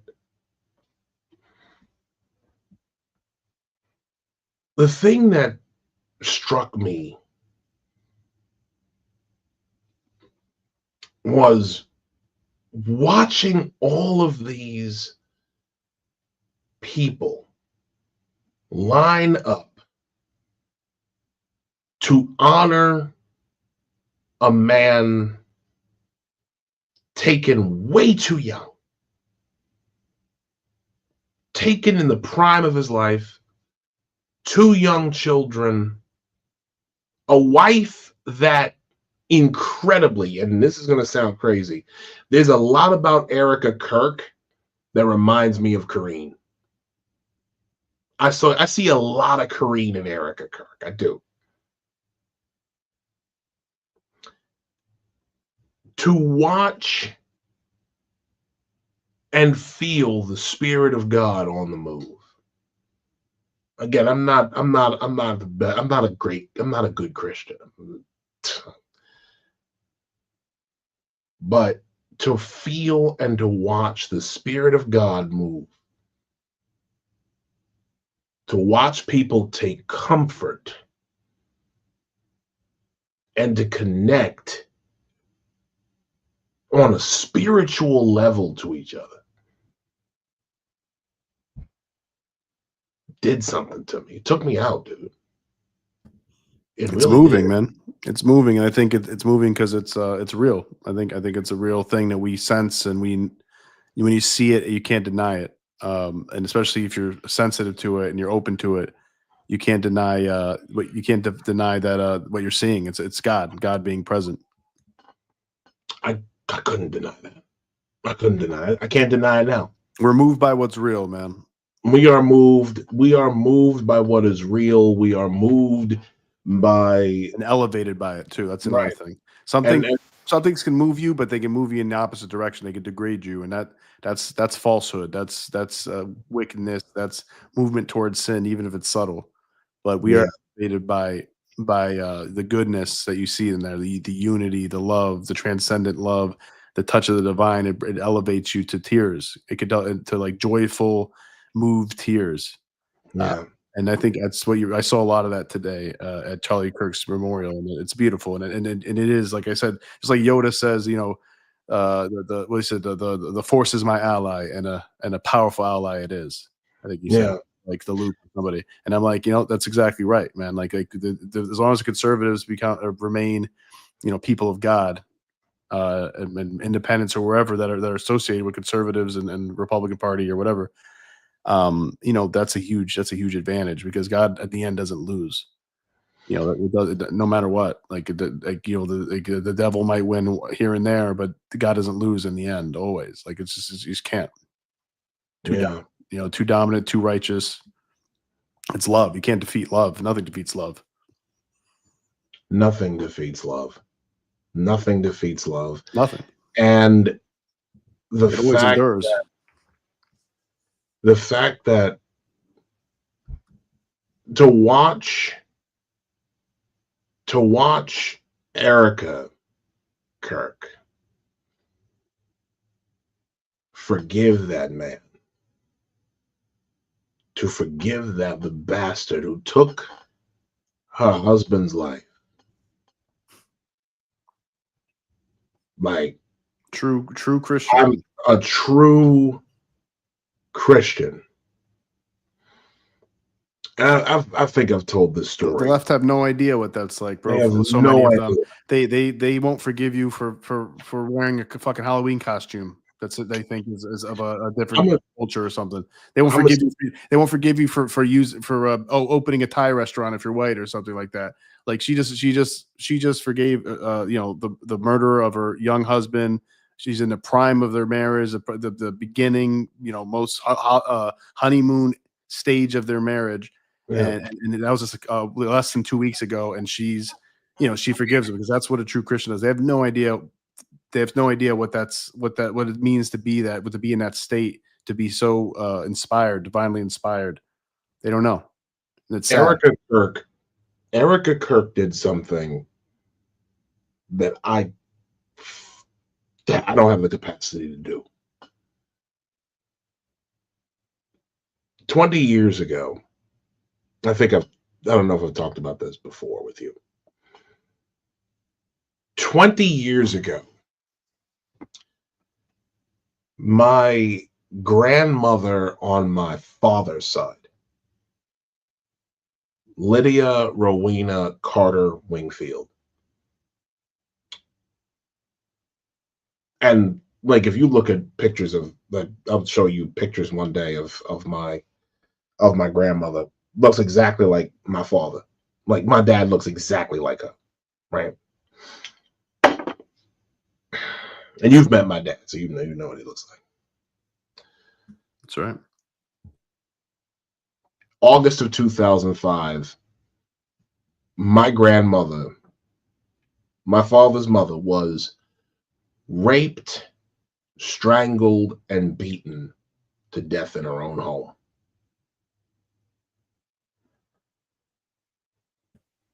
That's unbelievable. It's my raped, strangled, and beaten to death in her own home by a young man who was a serial killer. It was someone who pretended to be a person in need. Jeez. And once he gained her trust, he murdered my grandmother in her own home. I'm convinced that my grandmother would have lived to be in her 90s right now. I just have this feeling that my father's mother would still be alive today if that hadn't happened to her. How old was she when this happened? Like 75 or something like that. She would. I have an aunt. I have a great aunt on my dad's side who lived to be like 103 or something like that. Like, there's a lot of longevity on my dad's side. I got a couple of like cousins who are in their mid 70s right now, older than my dad. My dad's 67.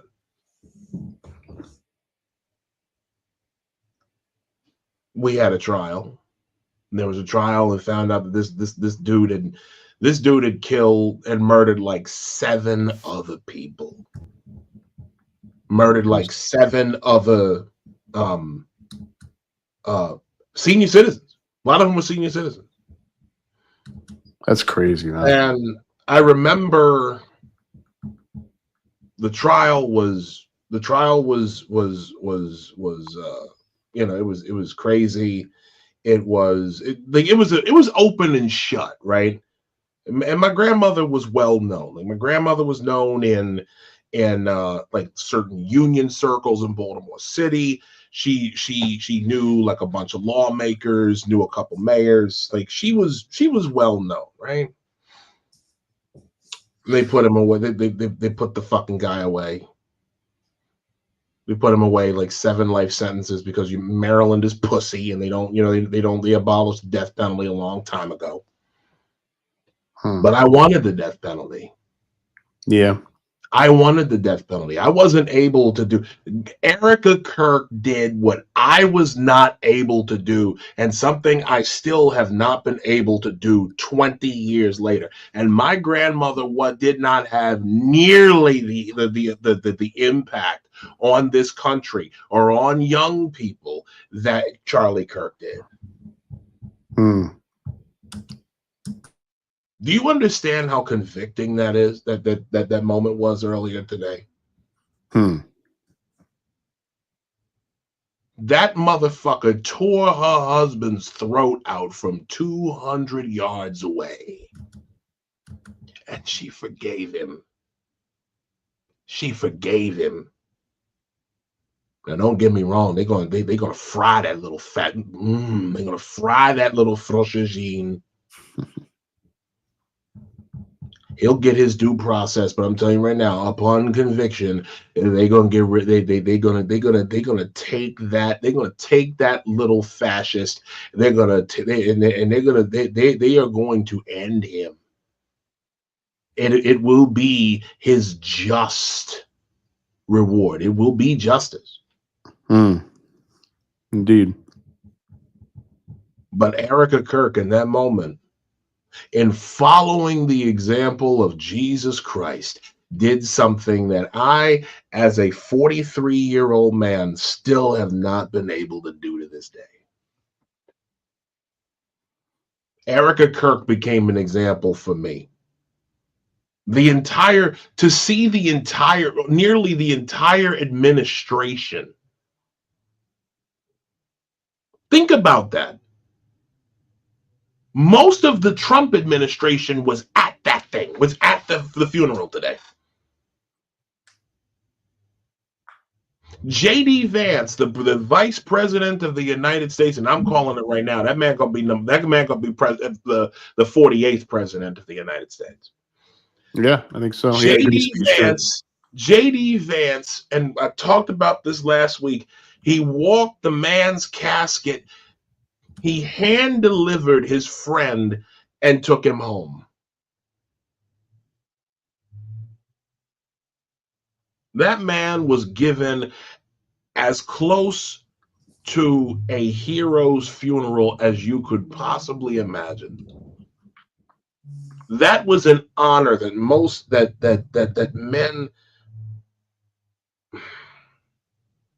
And what made it even crazier, and I'll close on this note. It wasn't even that they were honoring him so much. They were honoring God. That was the first time I have ever seen an entire administration come out and preach the gospel. The Secretary of State, Marco Rubio, was preaching the gospel that I was raised under. Boy, good, man. I'm a big fan of Marco, man. Especially since my family, since Secretary of State. He's been my great. family were like my parents, my brother Laban made that observation. Like, these guys are preaching the word. Now's the time to do it. Now is the time. And again, that's why I said, you think about what's happened over the last 15 years. You think about all of the foolishness that we've had to deal with. We've had to deal with men taking women's places in sports. We've had to deal with utter perversion in bathrooms. We've had to deal in the streets too with children. Pride parades and shit, man. With children at pride parades. Pup play, all on sorts each other. of sexual perversions. Yeah. Men being semi-erect on the streets in public in front of children. Yeah, it's wicked, man. It's naked bike rides and all sorts of shit. Pride parades. Oh, I'm sorry. Pride nights. I'll never forget 2 seasons ago, when DC United had one of their biggest pride parades, pride nights. They had a guy who was they call it United Night Out. I happen to know the guy who handles this, right? He's kind of a supporter group unto himself. But his boyfriend is a drag queen, and his boyfriend performed at that event live, and fans were repulsed by it. Like, they were doing this pride shit for a very select group of people. But because Grant Thornton, who is a ESG servicer, was the sponsor of the event, it made sense. That shit has to end. I remember, like, all of the pride things that the Premier League were doing. And I know I'm going into sports, going off for the fucking tangent. But the bottom line is, the spells that have been woven over the world in the last several years, the last 10 to 15 years, they have to be broken. The spell is breaking. That amount of crying out to God for salvation, crying out to God to heal their nation. They were praying the word. A lot of them people didn't, I'm sure it was read, but there's a verse that says, and I don't remember exactly where it is, but it's a verse in the Bible that says, if my people, is the words of God, if my people called by my name and, oh goodness, if they cry out to me, and I will come and I shall heal their land. That part I remember. You had people crying out to heal their land that day, this day. And I'm praying for that same thing. We're not about to do prayer over here on stream, but that is what we have. That's what's going on right now. And I pray that this land gets healed from all the foolishness we've had to deal with over the last 10, 15 years. Anyways. I pray that too. And I want to say one more quick thing. Please. Amiri King tweeted out 3 hours ago. He goes, Erica Kirk and supporters had to memorialize Charlie from behind bulletproof glass.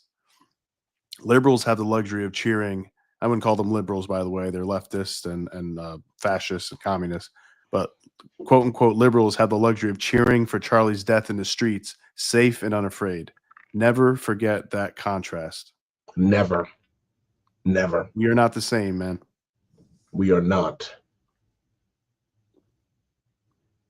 It's reckless. It's considered reckless for me. I have a MAGA that I was going to put on tonight and wear for the stream.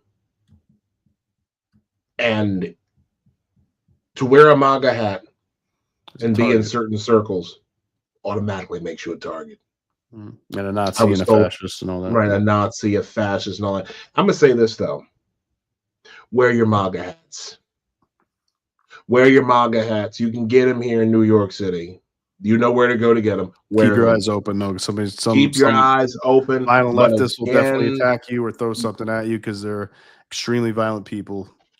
Yes, unhinged. But just like the last thing that this just came up.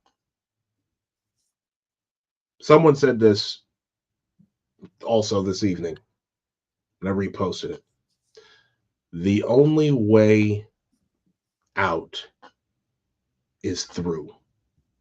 The only way out is through. Please understand, the main reason why these leftists why they hate the MAGA hat so much is because it's simple. It's very simple. It's very simple, right? Make America great again. Who would ever be against that? You live in America. I was born in this country. I'll probably die in this country. And why would I not want to make America great again? You try to ask this of some of some pro-Democrat people, they look at you crazy. Why wouldn't you want America to be great again? Why wouldn't I want New York to be great again? Why wouldn't I want to have to take pride in my surroundings, to take pride in my country to the point to want to make it better, to the point to want to work to make it better? I get it. You just want us all to sit around and be sad and unhappy. You want us demoralized, destabilized, unable to focus, unable to calm down, so that all we have to do is just sit up and wait for the government, wait for the church, to wait for the cult of the state to give us our daily bread, which only comes if we are of certain quote unquote affinity groups. Well, they turn our cities to shit, by the way. Well, they turn our cities to shit. Mm. Why not?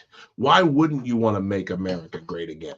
Why is it that for the last 15 years, we've had to walk around with that Eye of Sauron looking fucking Progress Pride flag, while meanwhile we can't even wave the flag of our own country?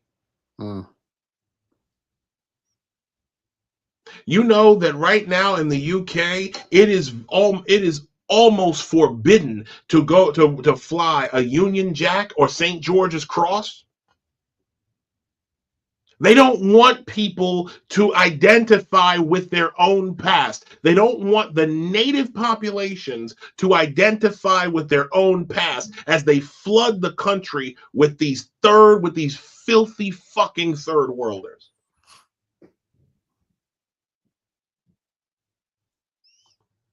And y'all, and again, this is what happens when they disconnect you from God. They disconnect us from what's real. They disconnect us from distinctions. Disconnect us from our traditions, our culture, our proud history of our forefathers. Yeah, and our replace wisdom, it all. Religions, everything. And replace it all with a cult of the state. Yeah. So we're soft and disoriented and easy to pick off. Easy to dominate, easy to conquer. Yeah, we gotta reject that, and I think we're in the process of doing that, man. You know, we are. America first, remembering our great American pride, our spirituality, what we have in common, our values, and we have to reject this leftist scourge. We have to. Anyways, that's our show tonight. Episode 29 in the can. Thank you again, brother, for being by my side on this. We got next week, 30th episode. Ooh. 30th episode. And we've got Josie, the redheaded libertarian. Oh, beautiful. Awesome. Yeah. Before I go, I should give a quick shout to Joel Berry. We had a scheduling conflict. He was going to come on he was supposed to be on tonight's show, but then this happened and he actually ended up going down to Arizona for the totally understandable. Totally understandable. I would be there if I could have been too. Exactly. That makes two of us. Love to have Joel on soon. But anyways, that's our show tonight. Thanks, I love everybody. y'all. We love you. Thank you so much for joining us. We appreciate you. We appreciate all of your sharing, your liking, subscribing, all that good stuff. Have a great night, and we'll see you later. Rest in peace, Charlie Kirk. Thoughts and prayers and love, and God's providence and love and strength to Erica and her kids and all of his friends and family. Amen. To the glory of God. God bless America. God bless this country. God bless New York City. God bless Westchester County. And God bless the state of my birth, Maryland. Lord, we need you now. We need you now, Lord. Thank you so much again. And we thank y'all for tuning in. We'll see you next Sunday.